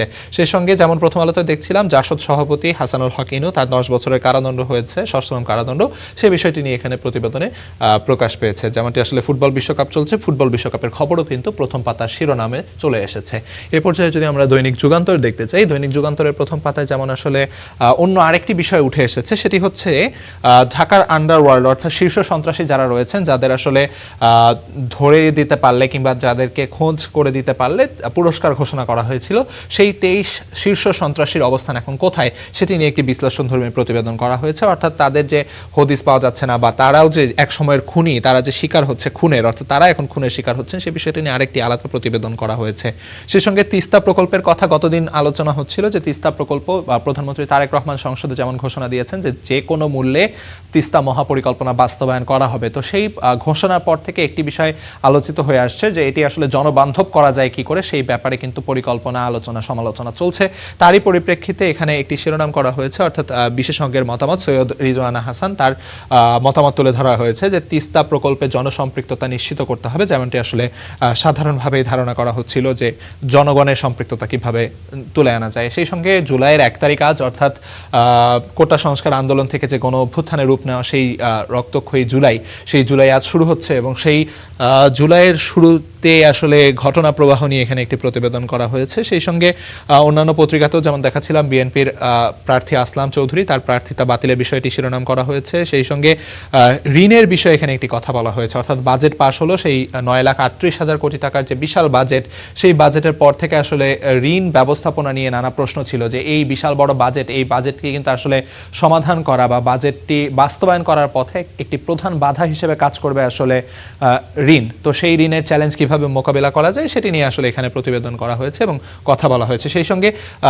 তেল, কয়লা, গ্যাস সংকটে তীব্র লোডশেডিং, সেই লোডশেডিং নিয়ে কিন্তু কয়েকদিন ধরে আলোচনা হচ্ছে। দেশের বিভিন্ন প্রান্তে লোডশেডিংয়ের কারণে জনগণের মাঝে ক্ষোভ ছড়িয়ে পড়ছে, বিভিন্ন জায়গায় কিন্তু ধর্মঘট পর্যন্ত হয়েছে। এমনকি বিদ্যুৎ অফিস যেখানে রয়েছে সেখানে বিদ্যুৎ কর্মকর্তাদের সঙ্গে খারাপ ব্যবহার করা কিংবা বিদ্যুৎ কর্মকর্তাদের আটক করে বা আটক রেখে তাদের সঙ্গে বাকবিতণ্ডায় জড়ানো, বিদ্যুৎ অফিসে হামলা করার মতো ঘটনা কিন্তু ঘটছে। সেই বিষয়গুলো নিয়ে এখানে প্রতিবেদনে বলা হয়েছে। এ পর্যায়ে আমরা দ্য নিউ এজ যদি দেখতে চাই, দ্য নিউ এজ পত্রিকার প্রথম পাতায় ইনু Gates 30 years in jail over July atrocities, অর্থাৎ এই জায়গায় হাসানুল হক ইনু তার যে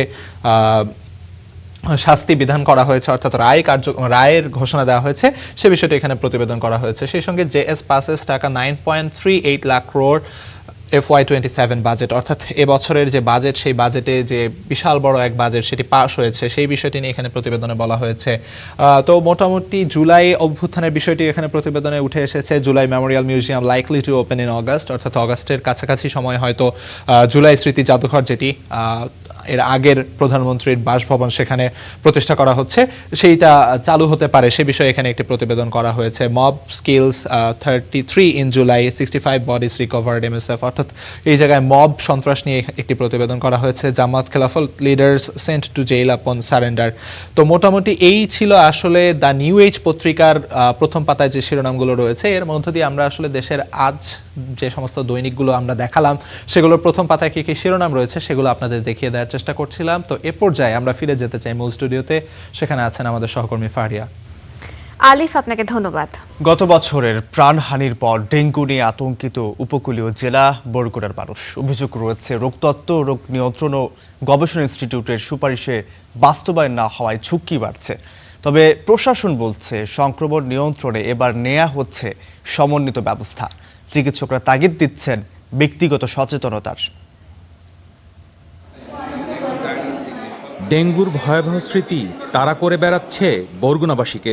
2025 সালে দেশে মোট ডেঙ্গু সংক্রমণের 10%ই ছিল এ জেলায়। সরকারি হিসেবেই আক্রান্ত হন 10,000-এরও বেশি মানুষ, প্রাণ যায় অন্তত 58 জনের। ভয়াবহ সংক্রমণের পর গবেষণা প্রতিষ্ঠান IEDCR তুলে ধরে বিভিন্ন সুপারিশ। তবে সেই অভিজ্ঞতা থেকে শিক্ষা নিয়ে আগাম প্রস্তুতির কোনো লক্ষণ দেখা যাচ্ছে না, অভিযোগ স্থানীয়দের। জনসচেতনতা বৃদ্ধির জন্য গত বছর কিন্তু অনেক কাজ করা হয়েছে, কিন্তু এই বছরে সেরকম একটা দেখা যায় না। আমার চোখে এখন পর্যন্ত দেখিনি কোনো মেডিসিন স্প্রে করা বা কিছু এরকম। মশা নিধনের জন্য যে পদক্ষেপ নেওয়া উচিত পৌরসভার, সেটা এখন পর্যন্ত আমরা সেভাবে দেখি নাই। সচেতন মহলের দাবি এখনই ব্যবস্থা নেয়ার, অন্যথায় প্রাণঘাতী এ রোগ আবারও চলে যেতে পারে নিয়ন্ত্রণের বাইরে। মশক নিধনের ব্যবস্থা না থাকায় এই মশার প্রজনন কিন্তু বাড়ছে এবং একই সাথে ডেঙ্গুর একটা আতঙ্ক আমাদের মধ্যে বিরাজ করছে। তবে প্রশাসনের দাবি IIDCR এর পরামর্শে নেওয়া হচ্ছে প্রস্তুতি, ব্যক্তিগত সচেতনতার তাগিদ চিকিৎসকদের। আমাদের ডেঙ্গুর যে টিপিক্যাল সিজন সেটা জুলাই থেকে সেপ্টেম্বর অক্টোবর পর্যন্ত, ফলে আমরা যদি চিন্তা করি আমাদের ডেঙ্গুর সিজনটা এখনও ভালো করে শুরুই হয় নাই, ফলে এইটা ভেবে আমাদের আশ্বস্ত হওয়ার কোনো উপায় নাই যে এবার ডেঙ্গু আমাদের কম। এবছর আমাদের সার্বিক প্রস্তুতি ভালো এবং আমরা কিন্তু বরগুনা পৌরসভা সহ পুরো জেলাতেই আমরা কিন্তু সামগ্রিকভাবে আগে থেকেই প্রস্তুতি নিয়েছি। বিশেষ করে আমাদের মশার জন্য লার্ভিসাইড এবং ফগার মেশিন ক্রয় করা হয়েছে এবং আমরা নিয়মিত পরিষ্কার পরিচ্ছন্নতা অভিযান সহ আমরা কিন্তু তাদের মশার ওষুধ ছিটানো হচ্ছে এবং লার্ভার যে প্রজনন স্তর এগুলোকে ধ্বংস করে যাচ্ছে। চলতি বছর জেলায় ডেঙ্গুতে আক্রান্ত হয়েছেন 228 জন। নুরুল আহাদ অনিক, স্টার নিউজ, বরগুনা। বর্ষা আসতে চোখ রাঙাচ্ছে ডেঙ্গু। আরও খবর জানাতে বাগেরহাট থেকে যুক্ত হবেন সহকর্মী এস সোহান এবং বরিশাল থেকে যুক্ত হবেন সহকর্মী সৈয়দ হাসান মেহেদি। শুরুতেই যাচ্ছি বাগেরহাটে, সেখানে আছেন সহকর্মী সোহান। ডেঙ্গু সংক্রমণ পরিস্থিতি নিয়ে বিস্তারিত কি রয়েছে আপনার কাছে এবং এই ব্যাপারে স্বাস্থ্য বিভাগ কি প্রস্তুতি নিয়েছে জানাবেন বিস্তারিত।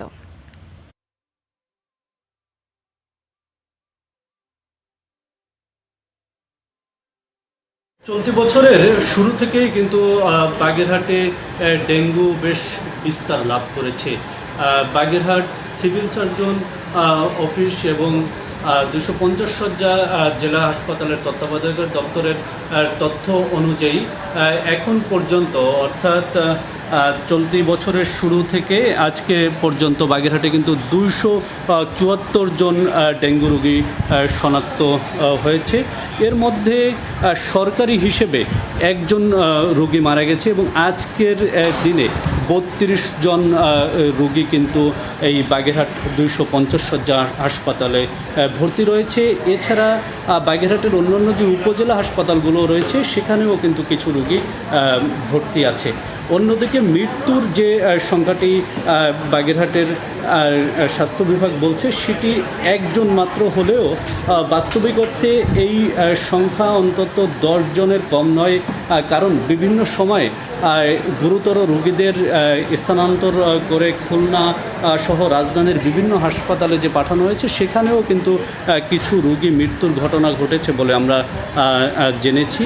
আর এই যে ডেঙ্গুর যে প্রভাব ব্যাপকভাবে বাগেরহাটে বৃদ্ধি পাচ্ছে, এর সংখ্যাটা কিন্তু কচুয়া উপজেলাতে বেশ বেশি এবং এই ডেঙ্গু যাতে বিস্তার না করতে পারে এর জন্য কিন্তু স্বাস্থ্য বিভাগ, জেলা প্রশাসন এবং বাগেরহাটের বেশ কিছু স্বেচ্ছাসেবী সংগঠন একসাথে কাজ করছে। আমরা দেখেছি হাসপাতালের চারপাশ পরিষ্কার পরিচ্ছন্ন রাখা, শহরের বিভিন্ন জায়গায় পরিচ্ছন্নতা অভিযান এবং মশক নিধন যে স্প্রে রয়েছে সে নিয়মিত সেই স্প্রে করা সহ নানা রকম সচেতনতামূলক কার্যক্রম কিন্তু হাসপাতাল কর্তৃপক্ষ চালাচ্ছে। অন্যদিকে যারা ডেঙ্গু রোগী রয়েছেন প্রতিদিন কিন্তু তাদের নিয়মিত চিকিৎসা সেবা দেওয়ার পাশাপাশি তাদের যে স্বজনরা রয়েছে তাদেরকে কিন্তু কাউন্সেলিং করা হচ্ছে যে ডেঙ্গু রোগীরা কীভাবে বাঁচতে পারে বা অন্য যারা আছে তারা কীভাবে সংক্রমণ থেকে মুক্ত থাকতে পারে। বাগেরহাট থেকে এই ছিল আমার কাছে ডেঙ্গু সংক্রমণের সর্বশেষ তথ্য। সোহান, আপনাকে ধন্যবাদ যুক্ত হবার জন্য। দর্শক, এবার যেতে চাই বরিশালে, সেখানে আছেন মেহেদি। মেহেদি, বর্তমানে বরিশালে ডেঙ্গু তৎপরতা রোধে কি ব্যবস্থা নেওয়া হয়েছে জানাবেন বিস্তারিত। শুভ সকাল, ধন্যবাদ আপনাকে। আমি এই মুহূর্তে রয়েছি বরিশাল শের-ই বাংলা মেডিকেল কলেজ হাসপাতালের বহির্বিভাগে। আমরা সকাল থেকেই এসে দেখেছি এই হাসপাতালে অন্যান্য সকল রোগী রয়েছে, তবে বিভাগীয় স্বাস্থ্য অধিদপ্তর এবং এই শের-ই-বাংলা মেডিকেল কলেজ হাসপাতালের দেওয়া তথ্য অনুসারে এখন পর্যন্ত এই হাসপাতালে ডেঙ্গু আক্রান্ত কোনো রোগী ভর্তি হননি। তবে বরিশাল বিভাগে বিগত বছরের মতো কিন্তু এবছরও বেশ আক্রান্ত হচ্ছে। বরিশাল এই হাসপাতালে ভর্তি না হলেও অন্য যে 5টি জেলা রয়েছে সেখানে কিন্তু আমরা দেখেছি যে ডেঙ্গু আক্রান্ত রোগী ভর্তি হয়েছে। বিগত 24 ঘন্টায় 42 জন রোগী ভর্তি হয়েছে। আমাদের কাছে যে তথ্য বিভাগীয় স্বাস্থ্য কর্মকর্তার কার্যালয় থেকে জানানো হয়েছে, তা এই 42 জনের মধ্যে সবথেকে বেশি আক্রান্ত হয়েছে পিরোজপুরে 14 জন এবং তার পরপরই একই পরিবারের রোগী কিন্তু ভর্তি হয়েছে ঝালকাঠিতেও 14 জন। এছাড়া বরগুনায় এখন পর্যন্ত আক্রান্ত ভর্তি হয়েছে 6 জন এবং পটুয়াখালীতে রয়েছে 8 জন। বরিশালে এখন পর্যন্ত আক্রান্ত শনাক্ত হয়নি। এর মধ্যে থেকে বরিশাল বিভাগে মোট অর্থাৎ জানুয়ারি থেকে এখন পর্যন্ত এই 6 মাসে 2025 জন আক্রান্ত হয়ে হাসপাতালে চিকিৎসা নিয়েছেন এবং এই মাসেই অর্থাৎ এই জুন মাসেই একজন রোগী মারা গেছেন পিরোজপুরে। যদি গত বছরের তথ্যটি আপনাদেরকে একটু জানিয়ে রাখি যে গত বছর কিন্তু বরিশাল বিভাগ ছিল ডেঙ্গুর রেড জোন এবং এর মধ্য থেকে বরগুনাও ছিল রেড জোন। তবে এবার বিশ্লেষণ করে বিভাগীয় স্বাস্থ্য কর্মকর্তারা এবং চিকিৎসকরা যেটি বলছেন যে বরগুনার যে গতি প্রকৃতি ছিল গত বছর সেই স্থান থেকে কিছুটা উন্নতি হলেও পিরোজপুরের কিন্তু উন্নতি হয়নি। এর ফলে দেখা যায় যে অন্য বছরের মতো করেও কিন্তু এবছর সংক্রমণ ঝুঁকিতে মারাত্মকভাবে রয়েছে। বিভাগীয় স্বাস্থ্য কর্মকর্তারা যেটি যা বলছেন যে উপকূলীয় অঞ্চল হলেও বরিশাল কিন্তু অন্য বছরের মতো বেশ ঝুঁকিতে রয়েছে এবং আগে থেকেই যদি সেটি প্রতিরোধ করা না হয় তাহলে এবছরও মৃত্যুর সংখ্যা এই অঞ্চলে বাড়বে। বরিশাল থেকে এটুকুই ছিল আমার কাছে সর্বশেষ। মেহেদী, আপনাকে ধন্যবাদ যুক্ত হবার জন্য। দর্শক, বাগেরহাট এবং বরিশাল থেকে যুক্ত হয়েছিলেন আমাদের সহকর্মীরা রৌফ এবং আলিফ। আমরা দেখছিলাম বাগেরহাট সেই সাথে বরিশালও ডেঙ্গুতে আক্রান্ত রোগীর সংখ্যা অনেক বেশি বেড়ে গিয়েছে এবং যার কারণে শিশুরা সেই সাথে বৃদ্ধরাও কিন্তু হাসপাতালে ভর্তি রয়েছে। আসলে যেমনটি আসলে বলছিলাম আসলে যে সাধারণত যেটি হয়ে থাকে শহরাঞ্চলের রোগ হিসেবে পরিচিত আসলে ডেঙ্গু, কেননা এডিসের লার্ভা যেভাবে আসলে ছড়ায় সেটা আপনারা জেনে থাকবেন। খুব বেশি পরিষ্কার জমানো পানি না হলে কিন্তু এডিসের লার্ভা ছড়ায় না। শহরাঞ্চলে এয়ার কন্ডিশনার বলেন বা ফ্রিজের জমানো পানি, এর থেকে আসলে ছাদের কোনায় জমে থাকা বৃষ্টির পানি, এগুলো থেকে আসলে এডিসের উৎপাত ছড়ায়। কিন্তু তার পাশাপাশি গ্রামাঞ্চলেও এখন এডিসের সংক্রমণ বেড়ে যাচ্ছে। গ্রাম কিন্তু আর আগের মতো সেভাবে নেই। এখন মফস্বলের যে অঞ্চলগুলো আছে সেখানেও দালান কোঠা হয়েছে এবং সেখানেও যেভাবে হয় কি যে এই শহরাঞ্চলের যেরকমভাবে লার্ভাটা আসলে যেভাবে তৈরি হয় বা সৃষ্টি হয়, সেক্ষেত্রে গ্রাম অঞ্চলেও ঠিক একইভাবে ডেঙ্গুর প্রকোপ গ্রাম অঞ্চলেও আছে। এবং সেই সাথে যদি দেখেন যে ঢাকার বিভিন্ন পয়েন্ট যদি আপনি দেখেন, বিশেষ করে এইদিকে গুলশান লেক, ওইদিকে ধানমন্ডি লেক, এর আশপাশে গেলে আপনি দেখবেন যে অথবা দুপুর যেটা হয় কি এখনকার ঢাকা শহরের ফুটপাথগুলোতে কিন্তু ম্যাক্সিমাম টাইম যেটা আমরা দেখতে পাই ডাবের যে খোসা থাকে সেখানেও পানি জমে থাকে, সেখানেও লার্ভা দেখা যায়।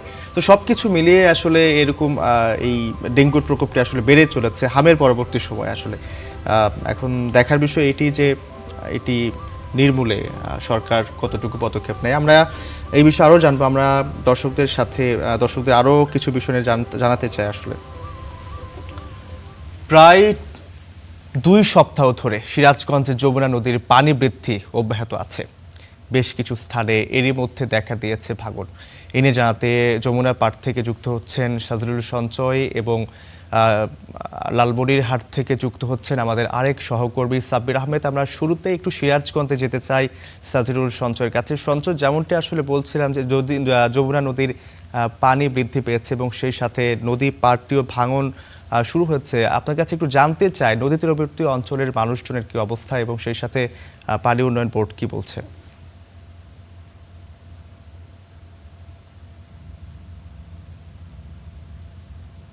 রৌফ, আসলে আপনি যেমনটি বলছিলেন গত 2 সপ্তাহ যাবৎ কিন্তু উজানের ঢল এবং টানা বর্ষণের ফলে যমুনা নদীর পানি সিরাজগঞ্জ পয়েন্টে অব্যাহতভাবে বৃদ্ধি পাচ্ছে। সর্বশেষ 24 ঘন্টায় কিন্তু আমি এই মুহূর্তে যে স্থানটিতে রয়েছে সিরাজগঞ্জ শহররক্ষাবাদ জেলখানা ঘাট পয়েন্টে, এই স্থানে কিন্তু প্রায় 12 সেন্টিমিটার পানি বৃদ্ধি পেয়ে এই মুহূর্তে বিপদসীমার 103 সেন্টিমিটার নিচ দিয়ে প্রবাহিত হচ্ছে। আমি যদি আপনাদের একটু দেখাই, আপনারা দেখতে পাচ্ছেন আমার ঠিক পিছনে একদম বলা চলে যে যমুনা কিন্তু এই মুহূর্তে একদম ভরে টইটুম্বুর হয়ে উঠেছে বলা চলে।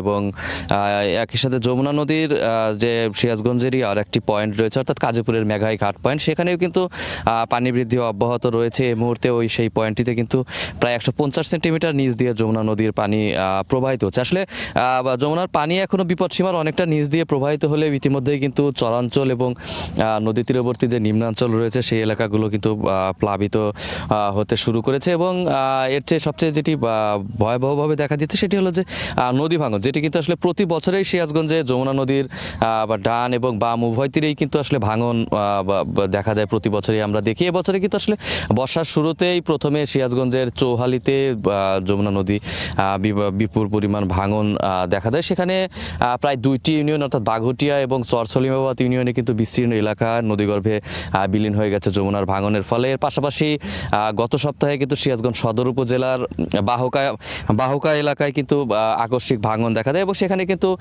তীররক্ষা বাঁধের প্রায় 100 মিটারের মতো নদীগর্ভে বিলীন হয়। তো এই মুহূর্তে কিন্তু সিরাজগঞ্জ সদর, চৌহালি এবং শাহজাদপুর উপজেলার যে চরাঞ্চল রয়েছে সেখানে নদী ভাঙন কিন্তু রয়েছে। যদিও আসলে পানি উন্নয়ন বোর্ড থেকে বলা হচ্ছে যে এই ভাঙন রোধে পানি উন্নয়ন বোর্ড থেকে কাজ করা হচ্ছে। আমরা দেখতে পাচ্ছি যেখানে যে জায়গাগুলোতে আসলে ভাঙন দেখা দিচ্ছে সেখানে কিন্তু তাৎক্ষণিকভাবে জিও ব্যাগ ডাম্পিং করে ভাঙন রোধ বা ভাঙন নিয়ন্ত্রণের জন্য আসলে কাজ করছে পানি উন্নয়ন বোর্ড। তো তারা আসলে আশ্বস্ত করছেন যে আসলে এই তীর রক্ষার জন্য যে স্থায়ী বাঁধগুলো নির্মাণ কাজ চলছে এগুলো শেষ হলে আসলে ভাঙন মুক্ত হবে সিরাজগঞ্জ।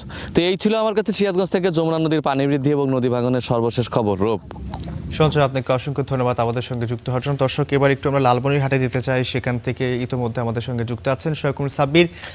আপনার কাছে একটু তিস্তার বিষয়ে জানতে চাই। তিস্তার পানি তো এর মধ্যেই কমতে শুরু করেছে, বিপদসীমার কত সেন্টিমিটার নিচে নেমেছে, এবং সেই সাথে জানতে চাই যে নিম্নাঞ্চলের নদী ভাঙনের কোনো তথ্য আছে কিনা আপনার কাছে?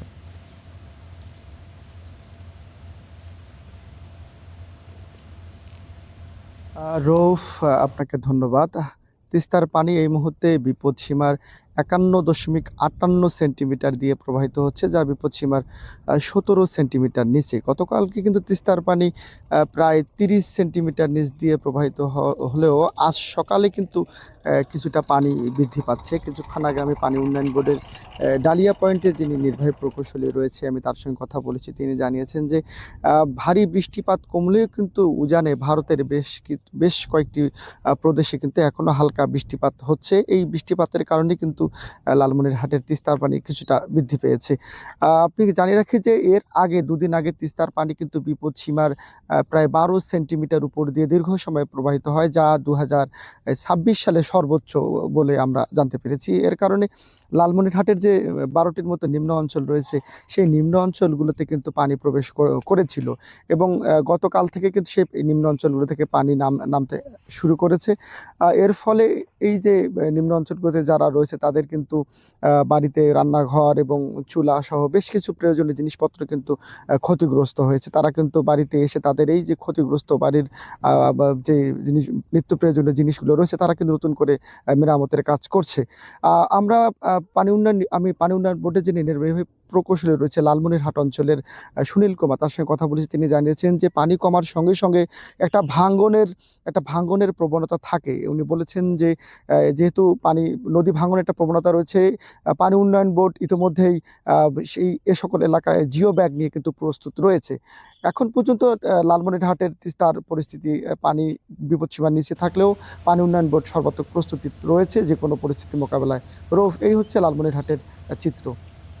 সাবির, আপনাকে অসংখ্য ধন্যবাদ আমাদের সঙ্গে যুক্ত হওয়ার জন্য। আলিফ এবং ফারিহা, যেমনটা আসলে সহকর্মী বলছিলেন যে তিস্তা পাড়ে কিন্তু বেশ কিছুদিন আগে পানি বেড়ে গিয়েছিল এবং নদী ভাঙনও বেড়ে গিয়েছিল। ইতিমধ্যেই বিপদসীমার নিচে নেমে এসেছে। তো সেই ক্ষেত্রে আসলে তিস্তা পাড়ের যে মানুষজন আছে তাদের আসলে একটু স্বস্তি ফেরারই কথা, এবং সেই সাথে যমুনা নদীর যে বিষয়টি জানছিলাম সেখানেও পানি বাড়ছে এবং সেই সাথে নদী তীরবর্তী অঞ্চলগুলো ভাঙনও সৃষ্টি হচ্ছে। এখন এই বেশ কিছুদিন পরপরই যে পরিবেশ বিপর্যয়, আসলে এর পেছনে নানা ধরনের কারণ জড়িত থাকলেও একটি প্রধান কারণ কিন্তু আমাদের মানব সৃষ্ট কারণ, আসলে যেখানে আমরা বনাঞ্চল উজাড় করা কিংবা নদী শাসনের চেষ্টা করা, গাছ কেটে উজাড় করা, এই সবগুলো বিষয় নিয়ে কিন্তু আসলে জড়িত থাকে। তো এই গাছ কাটার বিষয়টি যেখানে চলে এলো, এই ব্যাপারে একটি খবর আমি দর্শকদের জানিয়ে আসতে চাই। হবিগঞ্জের রেমা, কালেঙ্গা ও রঘুনন্দন সংরক্ষিত বনাঞ্চলে চলছে অবাধে গাছ নিধন ও পাচার। স্থানীয়দের অভিযোগ, প্রভাবশালী মহলের ছত্রছায়ায় সংঘবদ্ধ চক্র বছরের পর বছর ধরে বন উজাড় করছে, ফলে হুমকির মুখে পড়েছে প্রাকৃতিক জীববৈচিত্র্য ও বন্যপ্রাণীর আবাসস্থল। হবিগঞ্জের চুনারুঘাটের ভারত সীমান্ত ঘেঁষা এলাকায় দেশের দ্বিতীয় বৃহত্তম বনাঞ্চল রেমাকালেঙ্গা। এ বনে রাতের আধারে এভাবেই চলছে বৃক্ষলুট। বছরের পর বছর ধরে অবাধে এভাবেই গাছ নিধন ও পাচারের কারণে অনেকটাই বদলে গেছে বনের চিত্র। কমে গেছে বড় গাছের সংখ্যা, যা পুরো বাস্তুতন্ত্রের জন্য তৈরি করেছে নতুন সংকট। রেমাকালেঙ্গায় রয়েছে প্রায় 638 প্রজাতির গাছপালা, লতাগুল্ম ও নানা প্রজাতির বন্যপ্রাণী। একসময় বনের গভীরে দেখা মিলত বিরল ও বিশালাকৃতির মূল্যবান গাছের। শুধু রেমাকালিঙ্গায় নয়, প্রায় একই পরিস্থিতি বিরাজ করছে রঘুনন্দন সংরক্ষিত বনাঞ্চলেও। অব্যাহত গাছ নিধন ও পাচারের কারণে সাতছড়ি জাতীয় উদ্যান সহ বিস্তীর্ণ এলাকা উজাড় হওয়ার ঝুঁকিতে রয়েছে। একই সাথে বনাঞ্চল ধ্বংসের কারণে ক্ষতিগ্রস্ত হচ্ছে জীববৈচিত্র্য, সংকুচিত হচ্ছে বন্যপ্রাণীর নিরাপদ আবাসস্থল। স্থানীয়দের অভিযোগ, প্রভাবশালী মহলের ছত্রছায়ায় সংঘবদ্ধ চক্র রাতের আধারে বন থেকে মূল্যবান গাছ কেটে পাচার করছে। এগুলো যে শুধু সরকার বা প্রশাসন থেকে গাছগুলো কাটা হচ্ছে তা না, হয়তো বনবদ্ধসরাও গাছ কাটতে পারে। যেভাবে গাছ থাকার কথা সেভাবে নাই, অনেক গাছ কেটে নিয়েছে। ইদানিং গাছের গোড়া দেখা যাচ্ছে, এটা কর্তৃপক্ষ হয়তো যোগসাযোগ থাকতে পারে। আমি বর্তমান প্রশাসন যারা রয়েছেন, আইনশৃঙ্খলা বাহিনী যারা রয়েছেন, তাদের ভূমিকা রাখার আমি অনুরোধ জানাই। বন বিভাগের কর্মকর্তারা বলছেন, পর্যাপ্ত জনবল ও সরঞ্জামের অভাবে বনাঞ্চল পাহারা দেওয়া কঠিন হয়ে পড়ছে। রঘুনন্দন বনাঞ্চলের চারিদিকে চা বাগান থাকা এবং অনেকগুলি রাস্তা থাকা, আমাদের সর্বসাধারণ জনগণ দিয়ে প্রত্যেকটি রাস্তা এট এ টাইমে কন্ট্রোল করা সম্ভব হয়ে পড়ে না। তারপরে আমরা সাহায্য চেষ্টা করছি। আইন শৃঙ্খলা বাহিনী বলছে, গাছ পাচার চক্রের সদস্যদের শনাক্ত ও গ্রেপ্তারে তৎপর তারা। বনাঞ্চলের যে গাছগুলো, এগুলো কিছু দুষ্কৃতকারী গোপনে তারা গাছ কেটে বিক্রি করে থাকে, বিভিন্ন ধরনের জায়গায় তারা সেগুলোকে পাচার করে। এই বনে যে গাছের বিষয়গুলোতে যার বিরুদ্ধে সবচেয়ে বেশি অভিযোগ, সুমন, সে ডাকাত সুমন নামেও পরিচিত স্থানীয়ভাবে, তো তাকেও সে এখন হেফাজতে আছে। দেশের দ্বিতীয় বৃহত্তম এই বনাঞ্চলের জীববৈচিত্র্য ও পরিবেশ রক্ষায় কার্যকরী উদ্যোগ নেওয়ার দাবি জানিয়েছেন স্থানীয়রা। Desk report, star news.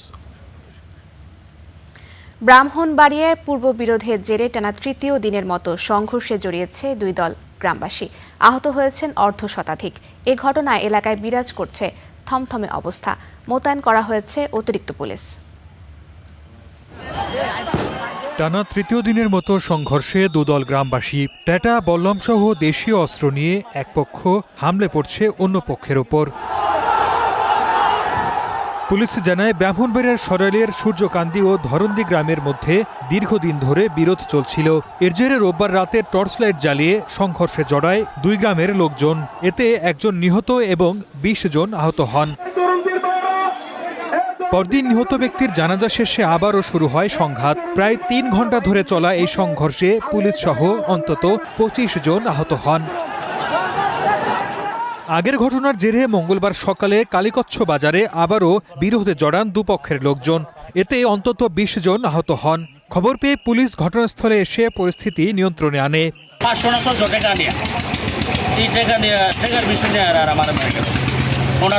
পরিস্থিতি নিয়ন্ত্রণে আনতে কিছু সাউন্ড গ্রেনেড চার্জ করতে হয়েছে। এখন পর্যন্ত কোনো মামলা রুজু হয়নি, আমরা লিখিত কোনো অভিযোগ পাইনি। অভিযোগ পাওয়া মাত্র আমরা ব্যবস্থা গ্রহণ করব। আইনশৃঙ্খলা পরিস্থিতি স্বাভাবিক রাখতে এলাকায় মোতায়েন করা হয়েছে অতিরিক্ত police. Desk report, star news. ফরিদপুরের ভাঙ্গায় 2 গ্রামবাসীর সংঘর্ষে গুলিবিদ্ধ যুবক সুমন শেখের মৃত্যু হয়েছে। একই ঘটনায় আহত হয়েছেন উভয় পক্ষের অন্তত 20 জন। মঙ্গলবার রাত 8টার দিকে ভাঙ্গা পৌরসভার দক্ষিণপাড়া বাসস্ট্যান্ড এলাকায় এই সংঘর্ষের ঘটনা ঘটে। নিহত সুমন শেখ কাপুরিয়া সদরদি গ্রামের বেলুন শেখের ছেলে। স্থানীয়দের দাবি, বিকেলে শরিয়াতুল্লাহ নামে একজনকে ধরে নিয়ে যাওয়াতে কেন্দ্র করে দুই পক্ষের মধ্যে সংঘর্ষের সূত্রপাত হয়। এক পর্যায়ে সুমন শেখ গুলিবিদ্ধ হন। গুরুতর অবস্থায় তাকে প্রথমে স্থানীয় হাসপাতালে নেওয়া হয়, পরে চিকিৎসার জন্য ঢাকায় নেয়ার পথে তিনি মারা যান।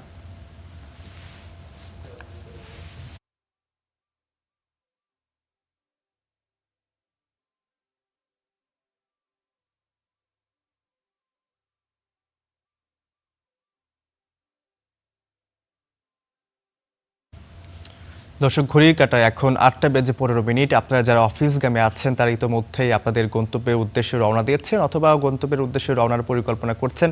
আর পুরো দিনের পরিকল্পনায় যেন আপনাদের ব্যাঘাত না ঘটে, তাই গুড মর্নিং বাংলাদেশের এই পর্যায়ে আমাদের আরেকটি স্টুডিওতে আছেন আমাদের সহকর্মী আলিফ।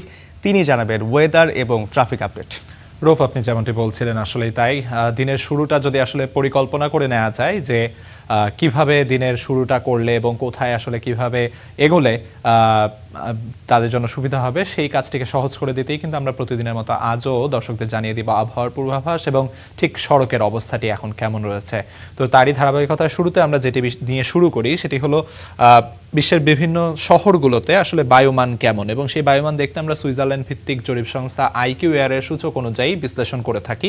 তো IQAir এর সূচক অনুযায়ী যেমনটি হয়ে থাকে, সাধারণত 0 থেকে 50 পর্যন্ত যদি বায়ুমান সূচক থাকে সেটিকে আমরা বিশুদ্ধ বায়ু হিসেবে ধরে নিই, এবং 51 থেকে 100 100 পর্যন্ত হলে বায়ুমান মোটামুটি, এবং 100-র উপরে সূচক উঠে গেলে সেক্ষেত্রে আসলে যেমনটি হয়ে থাকে 150 পর্যন্ত থাকলেও সেটি আসলে শিশু বা বয়োবৃদ্ধ যারা রয়েছেন তাদের জন্য একটু ঝুঁকিপূর্ণ বায়ু, এবং 150-র উপরে উঠে গেলে সেটি আসলে সবার জন্য অস্বাস্থ্যকর বায়ু হিসেবে আমরা ধরে নিই। এবং তারই পরিপ্রেক্ষিতে আসলে এই মুহূর্তে বিশ্বের যে দেশগুলো বা শহরগুলো আসলে বিশুদ্ধ বায়ুর তালিকায় সর্বোচ্চ স্থানে রয়েছে বা শীর্ষস্থানগুলোতে রয়েছে, সেখানে আসলে অনেক দিন পর অস্ট্রেলিয়ার 3টি শহর পরপর আসলে প্রথম 3টি স্থান দখল করে আছে। গতদিন কিন্তু আসলে মেলবোর্ন বা ক্যানবেরা বা সিডনি যার কথাই বলেন তারা কেউ শীর্ষ 10-এ ছিল না, তবে আজ তারা আসলে প্রথম 3টি স্থান অর্থাৎ মেলবোর্নকে দেখা যাচ্ছে প্রথম স্থানে রয়েছে এবং তাদের বায়ুমান সূচক 9। ক্যানবেরা রয়েছে অস্ট্রেলিয়ার আরেকটি শহর, সেটিও আসলে বায়ুমান সূচকে 9 এবং দ্বিতীয় স্থানে রয়েছে, অর্থাৎ তাদের দুজনের বায়ুমান সূচক একই এবং সেই জায়গায় আসলে 1 এবং 2 নম্বর স্থান তারা দখল করেছে। সেই সঙ্গে অস্ট্রেলিয়ার আরেকটি শহর সিডনি, তাদের বায়ুমান সূচক 11, অন্য 2 শহরের চেয়ে কিছুটা বায়ুমানে পিছিয়ে থাকলেও যেমনটি আসলে তাদের বায়ুমান বেশ ভালো বা বিশুদ্ধই রয়েছে। সেই সঙ্গে সুইডেনের শহর স্টকহোম রয়েছে 4র্থ স্থানে, তাদের বায়ুমান সূচক 13। ইউনাইটেড কিংডম অর্থাৎ ব্রিটেনের বার্মিংহাম রয়েছে, বার্মিংহাম 5-এ উঠে এসেছে, যারা কিন্তু গতদিন আসলে 10 নম্বর স্থানে ছিল, অর্থাৎ তাদের বায়ুমানে বেশ কিছু উন্নতি হয়েছে। বায়ুমান সূচকেও তারা আসলে 14তে উঠে এসেছে, অর্থাৎ তাদের বায়ুমান সূচক বেশ বিশুদ্ধ বায়ু সেখানে রয়েছে। সেই সঙ্গে নিউজিল্যান্ডের অকল্যান্ড রয়েছে 6 নম্বরে এবং ফিনল্যান্ডের হেলসিঙ্কি রয়েছে 7 নম্বরে এবং তাদের বায়ুমান হচ্ছে 19। আয়ারল্যান্ডের ডাবলিন রয়েছে, অর্থাৎ বেশ কিছু দেশ শহর কিন্তু আজ যারা গত কয়েকদিন ধরে শীর্ষ 10-এ ছিল না তারাই আসলে শীর্ষ 10-এ উঠে এসেছে। সেই সঙ্গে অন্যান্য যে দেশগুলো গতদিন শীর্ষ 10-এ ছিল, যেমন বেলজিয়ামের ব্রাসেলস, তারা আজ 9-এ নেমে এসেছে। সেই সঙ্গে নেদারল্যান্ডসের আমস্টারডাম ছিল, তাদের আজ এখানে দেখা যাচ্ছে তারা 13-তে নেমে গেছে। অর্থাৎ বেশ কিছু রদবদল হয়েছে আসলে এই শীর্ষ বিশুদ্ধ বায়ুর তালিকায়। দেখা যাচ্ছে যুক্তরাষ্ট্রের সিয়াটল, যুক্তরাষ্ট্রের পোর্টল্যান্ড, এরা আসলে 10 এবং 11 নম্বর স্থানে রয়েছে। বায়ুমান সূচকে তাদের অবস্থান দেখা যাচ্ছে, বায়ুমান সূচক 2টি শহরেরই আসলে 27 এবং তারা আসলে পরপর 2টি স্থান দখল করেছে। সেই সঙ্গে কানাডার ভ্যানকুভার রয়েছে, ভ্যানকুভার হচ্ছে একই রকম বায়ুমান অর্থাৎ 27 নিয়ে আছে। যেমনটি বলছিলাম নেদারল্যান্ডসের আমস্টারডামেও কিন্তু বায়ুমান 27, সেই সঙ্গে কলম্বিয়ার বোগোতারও বায়ুমান 27। অর্থাৎ শীর্ষস্থানীয় যে দেশগুলো রয়েছে বা শহরগুলো রয়েছে তাদের সবারই বায়ুমান আসলে 30-এরও নিচে, অর্থাৎ সেই জায়গায় তারা বেশ বিশুদ্ধ বায়ু সেই সমস্ত শহরে বিরাজ করছে। তবে এই পর্যায়ে যদি আমরা ঢাকার অবস্থান নিয়ে কথা বলতে চাই, ঢাকার এই মুহূর্তের বায়ুমান সূচকের অবস্থানটি আসলে কোথায় আছে সেটি দেখতে আমাদের যেমনটি করা লাগে পলিউটেড সিটিজে ঢুকতে হয় এবং সেখানে সাধারণত দূষিত বায়ুর তালিকায় ঢাকাকে প্রথম 10টি দেশের মধ্যেই খুঁজে পাওয়া যায়। তো সেই ক্ষেত্রে আজ ঢাকার অবস্থান কিছুটা এই মুহূর্তে কিছুটা ভালো রয়েছে, সেখানে আসলে দেখা যাচ্ছে ঢাকার অবস্থান 13, অর্থাৎ তারা শীর্ষ 10-এ নেই। তবে বায়ুমান সূচকে কিন্তু তাদের অবস্থা খুব যে সুবিধাজনক সেটি বলা যাচ্ছে না। বায়ুমান সূচকে ঢাকার বায়ুমান দেখানো হচ্ছে 93 এই মুহূর্তে, দিনের শুরুতে 93, অর্থাৎ এটি বেলা বাড়ার সঙ্গে সঙ্গে কিন্তু বায়ুমানের যে অবনতি সেই অবনতি ঘটতে থাকবে এবং বায়ুমান সূচকে তারা 100 ছাড়িয়ে যাবে। অর্থাৎ এলাকা ভিত্তিক যদি আমরা বায়ুমান সূচক নিয়ে কথা বলি, সেখানে কিন্তু প্রায়ই দেখা যায় যে ঢাকার বিভিন্ন স্থানে বায়ুমান 150 ছাড়িয়ে যেতে আমরা দেখি। অর্থাৎ এই জায়গায় আসলে বায়ুমান সূচকের এই যে অবনতি, সেই অবনতির কারণে দূষিত বায়ুর তালিকায় ঢাকার এই যে উপরের দিকে উঠে আসা, সেটি আসলে বেশ শঙ্কার জায়গা। এ পর্যায়ে অন্যান্য দূষিত বায়ুর শহর যারা রয়েছে, যে সমস্ত দেশ বা যে সমস্ত শহর রয়েছে, সেখানে শীর্ষস্থানে রয়েছে পাকিস্তানের লাহোর, ভারতের দিল্লি, যেটি আসলে প্রায়ই তারা এই লাহোর, দিল্লি, সেই সঙ্গে ইন্দোনেশিয়ার জাকার্তা, উগান্ডার কাম্পালা, এই শহরগুলোকেই কিন্তু ঘুরে ফিরে আসলে শীর্ষস্থানে দেখা যায়। তার ব্যতিক্রম আজও নয়, যেমনটি বলছিলাম যে লাহোর রয়েছে 1-এ এবং দ্বিতীয় স্থানে রয়েছে ভারতের দিল্লি, তাদের দুইজনেরই বায়ুমান কিন্তু 150 ছাড়িয়ে গেছে। সেই সঙ্গে উগান্ডার কাম্পালাও 150 ছাড়ানো, অর্থাৎ খুবই অস্বাস্থ্যকর বায়ু এই সমস্ত শহরে বিরাজ করছে। সেই জায়গায় জাকার্তার কিছুটা উন্নতি হয়েছে, গতদিন তারা শীর্ষস্থানে থাকলো, আজ তারা 4র্থ স্থানে নেমে এসেছে। ডিআর কঙ্গোর কিনশাসা গতদিন 2য় স্থানে ছিল, আজ তারা 5ম স্থানে রয়েছে। তো মোটামুটি এই ছিল আসলে দূষিত বায়ুর কথা যদি বলি। এ পর্যায়ে ঢাকার কথা যেমন বলছিলাম, ঢাকা 13তম স্থানে রয়েছে। যদি ঢাকার এলাকা ভিত্তিক বায়ুমান সূচকে যাই, সেখানে কিন্তু দেখা যাচ্ছে মোটামুটি প্রতিদিনের মতো সেই গুলশান বাড্ডা এই এলাকাতে ঢাকার বায়ুমান 150 ছাড়ানো, প্রায় 200-র কাছাকাছি, 189 দেখা যাচ্ছে গুলশান বাড্ডার এই পাশটাতে। গুলশান 1-এ 189 দেখাচ্ছে, বাড়িধারায় 177 দেখানো হচ্ছে। সেই সঙ্গে মতিঝিলের এই পাশটাতেও কিন্তু আজ 119, অর্থাৎ বেশ দূষিত বায়ু আসলে বলা চলে। মোটামুটি আসলে ঢাকার বায়ুমান সূচকে তেমন কোনো আসলে উন্নতি বা ভালো চিত্র আসলে দেখানো যাচ্ছে না এই পর্যায়ে। যেমনটি আসলে এ পর্যায়ে যদি আমরা আবহাওয়ার কথা বলতে চাই, সেখানে আসলে এখনকার তাপমাত্রা দেখানো হচ্ছে 29 ডিগ্রি সেলসিয়াস এবং সেটি আসলে অনুভূত হচ্ছে 33 ডিগ্রি সেলসিয়াসের কাছাকাছি। যেমনটি দর্শক জানেন, আজ কিন্তু গত রাত থেকেই কিছুটা বৃষ্টি হয়েছে এবং সেই সঙ্গে ভোরের দিকেও বেশ কিছু বৃষ্টি হচ্ছিল। তো তার পরিপ্রেক্ষিতে বায়ুর আর্দ্রতা কিন্তু বেশ বেশি এবং সেই বায়ু আর্দ্রতা বাড়ার কারণেই কিন্তু আসলে বায়ুমান সূচকেও ঢাকার অবস্থান বেশ পেছানো এবং যেমনটি আসলে হয়ে থাকে সেটাই আসলে এখানে দেখানো হচ্ছে এয়ার কোয়ালিটি পুয়ার, অর্থাৎ বায়ুমান খারাপ বলা হচ্ছে। এ পর্যায়ে যদি আমরা দিনের পূর্বাভাস নিয়ে কথা বলি, দিনের আবহাওয়ার পূর্বাভাস নিয়ে কথা বলি, যেমনটি আসলে বলছিলাম সকালটা শুরু হয়েছে কিছুটা বৃষ্টি দিয়ে এবং সেই সঙ্গে কিন্তু সারাদিনই আকাশ মেঘলা থাকবে, অর্থাৎ রোদের দেখা যাবে না এমনটি পূর্বাভাসে বলা হচ্ছে এবং থেমে থেমে কিছু বৃষ্টির সম্ভাবনার কথাও কিন্তু বলা হচ্ছে, মৃদু বৃষ্টি আসলে যেমনটি আসলে দেখানো হচ্ছে 10টা 12টা এমনকি দিনের শেষ ভাগে কিছুটা বৃষ্টির সম্ভাবনার কথা বলা হচ্ছে এবং মোটামুটি সারাদিনই আকাশ মেঘলা থাকবে এমনটি কিন্তু দেখানো হচ্ছে এই পূর্বাভাসে। এবং সেই সঙ্গে বাতাসের আর্দ্রতার কথা বলছিলাম, সেই আর্দ্রতাও কিন্তু এখন কিছুটা কম থাকলেও বেলা বাড়ার সঙ্গে সঙ্গে অর্থাৎ 10টার দিকে আর্দ্রতা প্রায় 74% উঠে যাবে এমনটি বলা হচ্ছে। সেই সঙ্গে তারপরে কিছুটা দুপুরের দিকে কিছুটা আর্দ্রতা কমলেও আবার দিনের যত বেলা গড়াবে সেই ক্ষেত্রে কিছুটা আর্দ্রতা কমে আসার সম্ভাবনার কথা এখানে বলা হচ্ছে। তো যেহেতু আকাশ মেঘলা থাকবে পূর্বাভাসে বলা হচ্ছে, সেই ক্ষেত্রে যারা আসলে এই সময়গুলোতে বাইরে বের হওয়ার পরিকল্পনা করছেন সেই রকম বৃষ্টির প্রস্তুতি নিয়ে বের হলে কিছুটা সুবিধা পাবেন। এ পর্যায়ে যদি আমরা ঢাকার সড়কের চিত্রগুলো দেখাতে চাই, অর্থাৎ যানবাহনের চিত্র কেমন সেই বিষয়ে কথা বলতে গেলে দেখা যাবে আসলে ঢাকার বেশ কিছু জায়গায় কিন্তু এরই মধ্যে যানজট দেখা যাচ্ছে, অর্থাৎ বেশ কিছু জায়গায় সড়কে যানবাহনের চাপ রয়েছে এমনটি দেখা যাচ্ছে। এ পর্যায়ে সবচেয়ে বেশি যানজট যেখানে রয়েছে সেই জায়গাটি নিয়ে যদি কথা বলতে হয়, এখানে দেখা যাচ্ছে শাহবাগ থেকে আসলে এ পর্যায়ে এই সার্ক ফোয়ারা হয়ে কারওয়ান বাজারের এই পাশটাতে বেশ কিছু যানবাহনের চাপ এরই মধ্যে দেখা যাচ্ছে। এমনকি যারা ওপাশ থেকে আসবেন অর্থাৎ ফার্ম গেট থেকে শাহবাগের দিকে আসবেন সেক্ষেত্রেও কাজী নজরুল ইসলাম এভিনিউ এবং সার্ক ফোয়ারা পার হয়ে এপাশে বাংলা মোটর পর্যন্ত তাদের বেশ ভালো রকমের যানজট পোহাতে হবে। এমনকি যারা স্কাটন রোড হয়ে এপাশে মগবাজারের সড়কের দিকে যেতে চাবেন তাদেরও যানবাহনের চাপ পোহাতে হবে বা যানজট পোহাতে হবে। এমনকি ইন্টারকন্টিনেন্টালের সামনে দিয়ে অর্থাৎ সেই ভিআইপি রোডে যারা ঢুকতে চাবেন তাদেরও যানবাহনের চাপ পোহাতে হবে এমনটি বলা হচ্ছে। মগবাজারে কিছুটা যানবাহনের চাপ রয়েছে অর্থাৎ যানজট রয়েছে, তবে এপাশে বেইলি রোডে কিন্তু এখন পর্যন্ত যানবাহনের চাপ বা যানজট দেখা যাচ্ছে না। কিন্তু শাহবাগে যেমনটি বলছিলাম, শাহবাগের এই পাশে নিউ এলিফ্যান্ট রোড যেখানে রয়েছে সেখানে যানবাহনের চাপ রয়েছে বা যানজট রয়েছে। একই সঙ্গে ঢাকা বিশ্ববিদ্যালয় এলাকা নীলক্ষেত সেখানেও যানবাহনের চাপ রয়েছে যেমনটি আসলে বলছিলাম। এবং সেই সঙ্গে যদি আমরা এ পাশে তেজগাঁওয়ের এই সড়কটির দিকে খেয়াল করি সেখানেও কিন্তু যানবাহনের চাপ রয়েছে, অর্থাৎ যে সড়কগুলোর কথা বলছি সেখানে যানজট রয়েছে বা যানবাহনের চাপ কিন্তু অনেক বেশি। তবে যেমনটি আসলে প্রতিদিন হয়ে থাকে এই সময়টাতে এই হাতিরঝিল লিংক রোড হয়ে যারা রামপুরা সড়ক ব্যবহার করে থাকেন তাদেরকে যানবাহন পোহাতে হয়। কিছুক্ষণ আগেও আমরা দেখছিলাম এখানে যানবাহনের চাপ তেমন দেখাচ্ছিল না, তবে এই পর্যায়ে যেমনটি আসলে বলছিলাম প্রায় 8:30টার কাছাকাছি বেজে যাচ্ছে, 8:25 বাজতে চলেছে, অর্থাৎ এই পাশে হাতিরঝিল হয়ে যারা রামপুরা ইউলুপ ঘুরে রামপুরা বাড্ডার এই সড়ক ব্যবহার করবেন তাদেরকে এই সময় বের হলে বেশ ভালো যানজট পোহাতে হবে। তবে এই পাশে যদি মিরপুর রোড নিয়ে কথা বলতে হয়, মিরপুর রোডের এই পাশটাতে কিন্তু আসলে তেমন যানবাহনের চাপ এখন দেখা যাচ্ছে না যেমনটি আসলে বলছিলাম। তবে ওই পাশ থেকে অর্থাৎ মিরপুর 10 থেকে যারা বেগম রোকেয়া সরণি হয়ে ফার্মগেট বিজয় সরণি এ পাশে আসতে চাবেন তাদের আসলে যানবাহনের চাপ কিছুটা পোহাতে হবে কাজীপাড়া শেওড়াপাড়ার এই পাশটাতে। এর প্রধান কারণ হতে পারে বৃষ্টি হয়েছে, সেখানে জলাবদ্ধতা তৈরি হওয়ার একটা শঙ্কা রয়েছে, তবে সেই জায়গায় যানবাহনের চাপ থাকতে পারে। তো যারা মোটামুটি যে সড়কগুলোর কথা বললাম যানবাহনের চাপ রয়েছে এই সমস্ত সড়ক যারা ব্যবহার করবেন স্বাভাবিকভাবে কিছুটা সময় হাতে নিয়ে বের হলে তাদের সুবিধা হবে এবং এই জায়গায় নিয়ম মেনে ট্রাফিক আইন মেনে সড়কে চলাচল করা উচিত হবে এমনটি আসলে দর্শকদের প্রতি আহ্বান থাকবে। এ পর্যায়ে আমরা ফিরে যেতে চাই মূল স্টুডিওতে, সেখানে আছেন সহকর্মী রৌফ। আলিফ, আপনাকে অসংখ্য ধন্যবাদ। ট্রাফিক এবং ওয়েদার আপডেটটি জানাচ্ছিলেন, আশা করছি আমাদের দর্শকরা এতে অনেকটা উপকৃত হবেন। ব্যবসায়ী সহ বিভিন্ন পক্ষ থেকে সুদ হার কমানোর দাবি থাকলেও উচ্চ মূল্যস্ফীতি বহাল থাকায় নীতি সুদ হার অপরিবর্তিত রেখে নতুন মুদ্রানীতি ঘোষণা করল বাংলাদেশ ব্যাংক, যেখানে বেসরকারি খাতে ঋণ প্রবৃদ্ধি কমিয়ে ধরা হয়েছে 6.8%, যা আগামী 6 মাসে বিনিয়োগ কম হওয়ার ইঙ্গিত দেয়। নির্বাচিত সরকার ক্ষমতায় আসলে বিনিয়োগ চাঙ্গা হবে, গণঅভ্যুত্থানের পর এমন কথা শোনা গেলেও পরিস্থিতি খুব একটা উন্নতি হয়নি, যার প্রমাণ গেল মার্চে বেসরকারি খাতে ঋণ প্রবৃদ্ধি মাত্র 5% অর্জন, যা সাম্প্রতিককালে সর্বনিম্ন। জুনে এটা বেড়ে 5.5% হবে আশা করছে বাংলাদেশ ব্যাংক। এর উপর ভিত্তি করে নতুন মুদ্রানীতিতে আগামী 6 মাসের জন্য বেসরকারি খাতে ঋণ প্রবৃদ্ধি ধরা হয়েছে 6.8%, যা আগের 6 মাসের জন্য ঘোষিত 8.5% থেকে অনেক কম।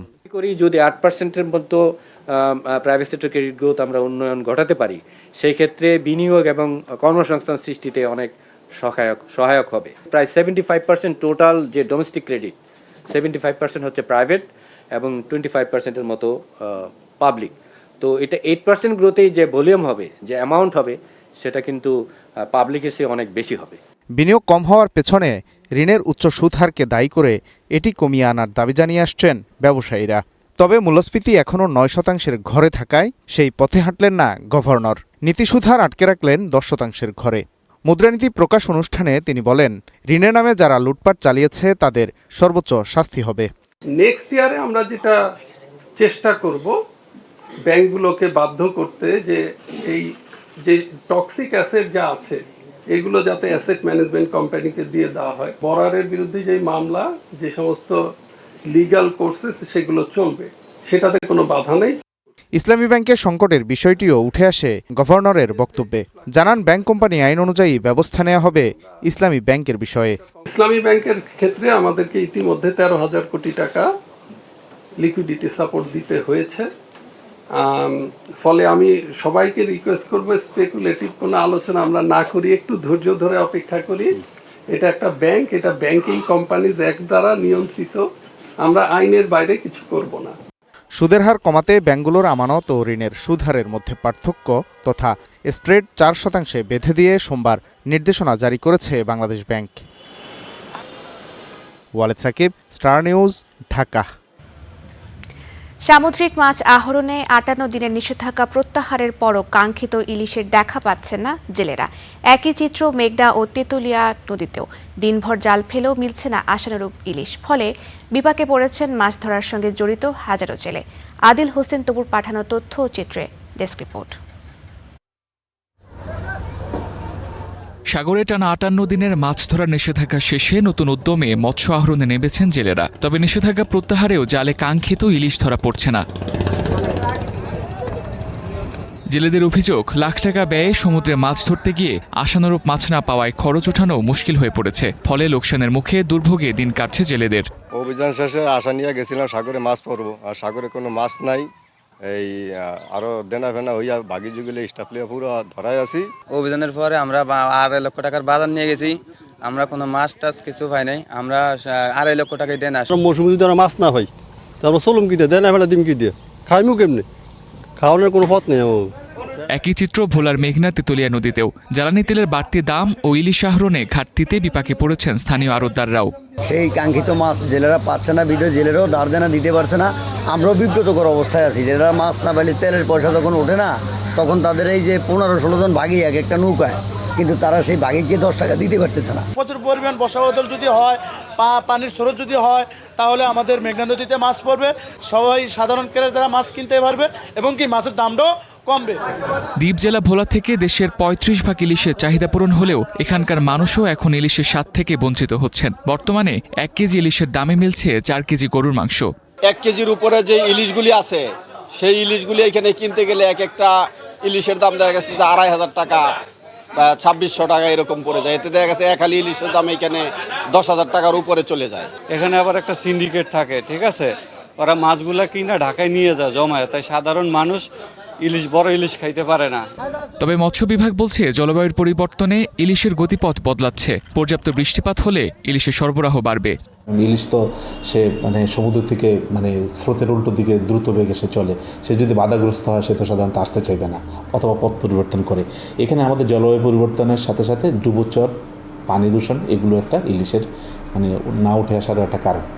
এই বছর জেলায় ইলিশের উৎপাদন লক্ষ্যমাত্রা নির্ধারণ করা হয়েছে 1,89,000 মেট্রিক টন, যা বাস্তবায়ন নিয়ে শঙ্কায় সংশ্লিষ্টরা। Desk report, star news. রাঙামাটির বনরূপায় বসেছে ঐতিহ্যবাহী সাপ্তাহিক হাট। জেলার বিভিন্ন জায়গা থেকে বিক্রির জন্য আনা হয়েছে নানা রকম ফল। আরও খবর জানাবেন সহকর্মী মিশু মল্লিক। মিশু, হাটে আসলে কি কি ফল উঠেছে আজ এবং ক্রেতা বিক্রেতারা কি বলছেন?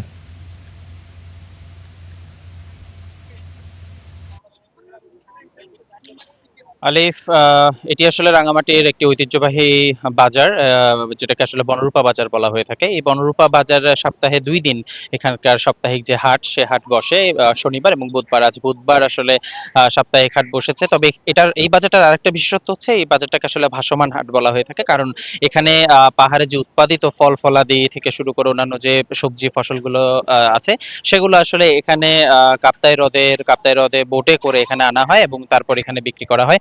আমি যদি আসলে একটু দেখানোর চেষ্টা করি আজকের এই সাপ্তাহিক হাটে যেহেতু আসলে এখন মৌসুমী ফলের সিজন চলছে, তাই আসলে মৌসুমী ফলের পরিমাণটা আসলে একটু বেশি। আমরা সকাল থেকে এখানে যেটা দেখতে পেয়েছি যে ইঞ্জিন চালিত নৌকা করে পাহাড়ের আশেপাশে, রাঙামাটির আশেপাশে যে সকল ইউনিয়নগুলো রয়েছে, যেমন বালুখালী আছে, বন্দুকভাঙা, এই সকল ইউনিয়ন থেকে বোটে করে পাহাড়ের উৎপাদিত যে ফল, সে ফলগুলো আসলে এখানে আনা হচ্ছে, যার মধ্যে কাঁঠাল আছে, ডাব, আম, লিচু, লটকন এবং কলা। কারণ পাহাড়ের এই যে কলা, সে কলার আসলে সারা দেশেই প্রচুর চাহিদা রয়েছে, তো এই কলাটা আসলে বেশি। তবে আজকের বাজারে আমরা যেটা দেখতে পেয়েছি, কাঁঠালের উপস্থিতিটা সবচেয়ে বেশি। তবে যারা কাঁঠাল এনেছেন তাদের মধ্যে আমরা একটু তাদের সাথে কথা বলেছিলাম, তারা আসলে একটু হতাশাই প্রকাশ করেছেন। তারা বলছেন আসলে কাঁঠালের দাম একেবারেই কম। কারণ আমি একজন বিক্রেতার সাথে কথা বলেছিলাম একটু আগে, তিনি প্রায় 200টি কাঁঠাল এনেছেন। তিনি বলছেন যে এই 200টি কাঁঠাল তিনি 2,500 টাকা দাম দিয়েছেন, কিন্তু 2,500 টাকাতেও আসলে 2,500 টাকাতেও আসলে কেউ কেনার জন্য রাজি হচ্ছেন না। কাঁঠালের দামটা সবচেয়ে কম, 10 থেকে 12 টাকার মধ্যে আসলে কাঁঠাল পাওয়া যাচ্ছে। এছাড়াও আম্রপালি, রাঙ্গুই সহ পাহাড়ের উৎপাদিত যে সকল ফরমালিন মুক্ত বিখ্যাত আমগুলো রয়েছে, সেই আমও রয়েছে এখানে। তবে মৌসুমী ফলের যে আসলে সিজন, সেটি আসলে একটু যেহেতু শেষের দিকে, জ্যৈষ্ঠ মাস শেষ হয়ে গেছে, আষাঢ় শেষের দিকে, তো আসলে ধীরে ধীরে এই বাজারে ফলের পরিমাণটা কমছে এবং এরপরে হয়তো বা সবজি চলে আসবে আর কি। তো আসলে এই ছিল আমার কাছে বনরূপার সমতা ঘাট থেকে সর্বশেষ। মিশু, আপনাকে অসংখ্য ধন্যবাদ। সহকর্মী মিশু মল্লিক জানাচ্ছিলেন রাঙামাটির যে বনরূপা হাট, সেখানে ফলের বেচা বিক্রির সবশেষ খবরাখবর। আন্তর্জাতিক প্রসঙ্গ। গাজায় যুদ্ধবিরতির দ্বিতীয় ধাপ বাস্তবায়নের লক্ষ্যে মিশরের রাজধানী কায়রোতে বৈঠক করেছেন হামাসের শীর্ষ নেতারা। তাদের সঙ্গে বৈঠকে অংশ নেন মিশর ও তুরস্কের গোয়েন্দা প্রধানরা। বৈঠকে মিশর, কাতার, তুরস্ক, যুক্তরাষ্ট্রের মধ্যস্থতায় গত অক্টোবরের শারম আল শেখ শান্তি সম্মেলনে স্বাক্ষরিত রোডম্যাপটি নিয়ে আলোচনা হয়েছে। আলোচনা ইতিবাচক হয়েছে বলে জানিয়েছে হামাস। যুক্তরাষ্ট্রের তথাকথিত শান্তি পরিকল্পনা বাস্তবায়নের বিষয়ে হামাস নেতারা পূর্ণ সমর্থন জানান। রোডম্যাপ বাস্তবায়নের সব বাধা দূর করার তাগিদও দেন তারা।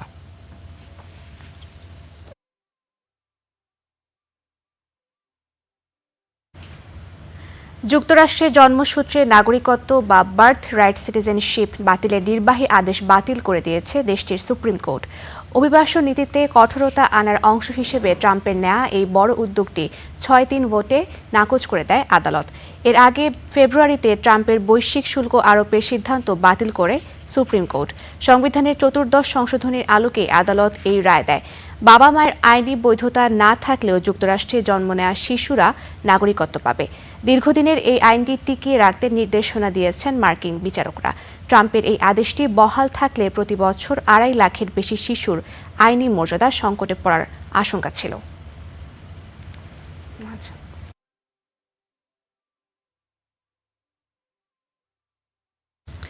ট্রাম্পের আরও একটি আবেদন খারিজ করে দিয়েছে যুক্তরাষ্ট্রের সুপ্রিম কোর্ট।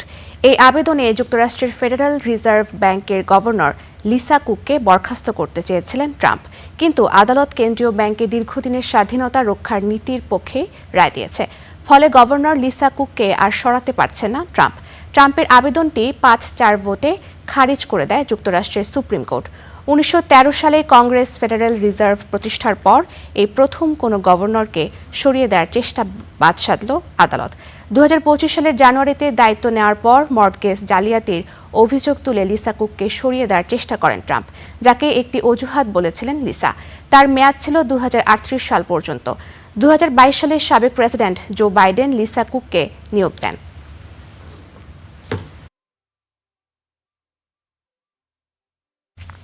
ভেনেজুয়েলায় ভূমিকম্পে নিহতের সংখ্যা 1943 জনে পৌঁছেছে, আহত 10,500।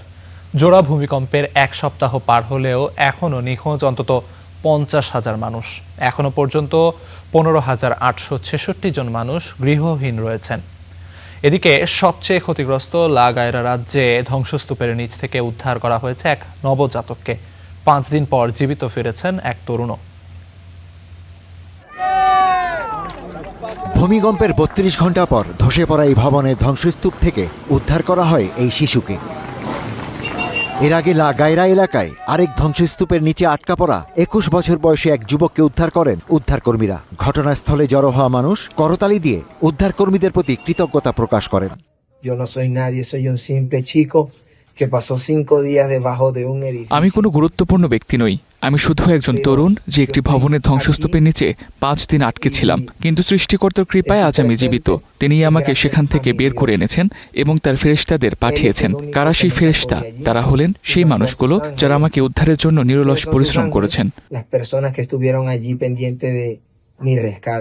কারাকাসে একটি ধ্বংসস্তূপের নিচ থেকে উদ্ধার করা হয় জীবিত একটি কুকুরছানা। ভূমিকম্পে নিহতের সংখ্যা 1700 ছাড়িয়ে গেছে। এখনো নিখোঁজ অন্তত 50,000 মানুষ। সময় যত গড়াচ্ছে এই মানুষদের জীবিত উদ্ধারের আশা ততই শেষ হয়ে আসছে। আরও বহু মানুষের মরদেহের ব্যবস্থাপনার প্রস্তুতি নিচ্ছে উদ্ধারকারী কর্তৃপক্ষ। অন্তত 2500 স্থাপনা ক্ষতিগ্রস্ত হয়েছে, যার বেশিরভাগই পুরোপুরি ধসে পড়েছে। তাই ইতিমধ্যে যে সংখ্যাটি জানানো হয়েছে তার চেয়ে প্রকৃত ক্ষয়ক্ষতি ও হতাহতের সংখ্যা আরও বেশি হতে পারে বলে আমরা মনে করছি। একটি আনুমানিক ধারণা দিতে পারি, কর্তৃপক্ষের সঙ্গে সমন্বয় করে আমরা 10,000 মরদেহ বহনের ব্যাগ সংগ্রহ করেছি। ধ্বংসস্তূপের নিচে আটকে পড়াদের খুঁজে বের করতে কয়েক ডজন আন্তর্জাতিক দল এবং শত শত উদ্ধারকর্মী মোতায়েন করা হয়েছে। ভূমিকম্পের 5 দিন পর অবশেষে দেশে ফেরার ঘোষণা দিয়েছেন শান্তিতে নোবেলজয়ী বিতর্কিত নেতা মাচাদো। 24 জুন থেকে ভেনেজুয়েলায় ফিরে যাওয়া আমার জন্য জরুরি হয়ে উঠেছে, যাতে আমরা একটি পরিবারের মতো এই বিপর্যয়ের মোকাবেলা করতে পারি। পরিবারের কোনো সদস্য কষ্টে থাকলে যেমন সবাই পাশে দাঁড়ায়, আমরাও তেমনভাবে একসঙ্গে এই দুর্যোগের মুখোমুখি হতে চাই। ধ্বংসস্তূপের নিচে যখন চলছে জীবনের সন্ধান, তখন দুর্যোগ ব্যবস্থাপনা নিয়ে শুরু হয়েছে সমালোচনা। ক্ষতিগ্রস্ত এলাকাগুলোতে পর্যাপ্ত ত্রাণ সহায়তা না পাওয়ার অভিযোগ করেছেন দুর্গতরা। Ishtiaq Hossain, star news. রাত জেগে ফুটবল বিশ্বকাপ ম্যাচ দেখা, দিনে অসহায় আত্মসমর্পণ, নেই পেশাদারিত্বের বালাই। তাই তো 25 বছর পর টেস্ট ম্যাচে জিম্বাবুয়ের কাছে ইনিংস ব্যবধান হার। অভিষিক্ত থেকে অভিজ্ঞ, প্রত্যাশার প্রাপ্তির মেলবন্ধন ঘটাতে ব্যর্থ সবাই। তাই তো অস্ট্রেলিয়ার বিপক্ষে আসন্ন টেস্ট সাইকেলের ম্যাচে শান্তর দলের সামনে অপেক্ষা করছে বড় চ্যালেঞ্জ। ব্রাজিল জাপান ম্যাচ শেষে টাইগার ক্রিকেটারদের একাংশের এই ছবিটা ভাইরাল হয়েছিল নেট দুনিয়ায়। প্রশ্ন উঠেছিল তাদের পেশাদারিত্ব নিয়ে। জয় হৃদয়দের হাসি মুখ ম্লান হতে সময় লাগেনি 24 ঘন্টাও। বাংলাদেশকে টেস্ট শিক্ষা দিল জিম্বাবুয়ে। বিষয়টি এমন নয়, এর আগে জিম্বাবুয়ের বিপক্ষে তাদের মাটিতে সাদা পোশাকে কোনো ম্যাচ হারেনি টাইগাররা, বরং হারারে আর বুলাওয়ে এর আগে 9 দেখায় 7 বারই জুটেছে এমন লজ্জা। তবুও কেন এই ম্যাচ নিয়ে এত আলোচনা? উত্তরটা শান্তর দলের নেতিবাচক অ্যাপ্রোচ। টেস্ট ম্যাচ নাকি খেলতে শিখে গেছে বাংলাদেশ, অন্তত ঘরের মাঠে গেল কয়েকটা সিরিজের পারফরমেন্স তো তাই বলে। কিন্তু ভিন দেশে এ কেমন হাল, তাও আবার প্রতিপক্ষ যখন অপেক্ষাকৃত দুর্বল জিম্বাবুয়ে। 2.5 দশকের বেশি সময় ধরে টেস্ট খেলা একটা দলের আউট হওয়ার অ্যাপ্রোচ একজনের চাইতে অন্যজনের যেন ভীষণ দৃষ্টিকটু।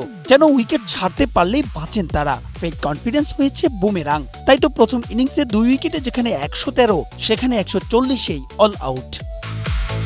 চারিপাশে বিশ্বকাপ ফুটবলের টামাডোল, তাই হয়তো এই ম্যাচ নিয়ে আগ্রহ খুব একটা বেশি ছিল না। তারপরেও যারা চোখ রেখেছেন তাদের সঙ্গী হয়েছে হতাশা, একরাশ বিরক্তি। যে উইকেটে খাবি খেয়েছে বাংলাদেশ, সেখানে জিম্বাবুয়ে তুলেছে 410। খালেদ এবাদাতরা এভারেজ, হাসান মাহমুদ উইকেটলেস। দ্বিতীয় ইনিংসের আগে প্রশ্ন ছিল একটাই, অন্তত ফলোয়ানটা এড়াতে পারবে তো টিম টাইগার? যদিও ক্রিকেটাররা হয়তো ফিফা বিশ্বকাপের সামনের ম্যাচগুলো দেখতে চান কিছুটা নির্ভর হয়েই, তাই হয়তো এমন তাড়াহুড়ো। দ্বিতীয় ইনিংসে টিকল না 50 ওভারও, অল আউট 185-তে। আগের রাতে ব্রাজিলের ম্যাচ দেখা মাহমুদুল হাসান জয় করেছেন 22। অভিষিক্ত হৃদয় নিজে ব্রাজিলের ফ্যান হলেও কামব্যাকটা করতে পারলেন না সেলেসাওদের মতো। 2 ইনিংসে করলেন মোটে 12 রান। 2 সিনিয়র ক্যাম্পেইনার শান্ত মুশফিক ধরতে পারেননি হাল, যেমনটা ধরতে পারেননি তরুণ অমিত হাসানও। তাই তো 2.5 দশক পর জিম্বাবুয়ের কাছে ইনিংস ব্যবধানে এমন হার, সঙ্গে কিছুটা সতর্ক বার্তাও। সামনে যে 23 বছর পর অস্ট্রেলিয়ার বিপক্ষে সিরিজ, সেখানে এমন ভরাডুবি এড়াতে চাইলে করতে হবে ম্যাজিক্যাল কিছু। তবে আপাতত টেস্টের হারের ক্ষত ভুলে ওয়ানডে সিরিজেই মনোযোগী হওয়ার চ্যালেঞ্জ বাংলাদেশ দলের। মাহবুব রিমন, স্টার প্লে। এবার বিনোদনাঙ্গনের খবর। যার কোমরের দুলনিতে কাঁপে বলিউড, বিশ্বের অগন্তি দর্শকের মন, সেই নোরা ফাতেহি কার নাচে মুগ্ধ? কে পাগল করলো তাকে? বাংলাদেশের মেয়ে অর্পিতা পাল। হ্যাঁ, ঠিকই শুনেছেন, অর্পিতার পারফরমেন্সে হতবাক নোরা। বললেন, ওয়েল ডান অর্পিতা।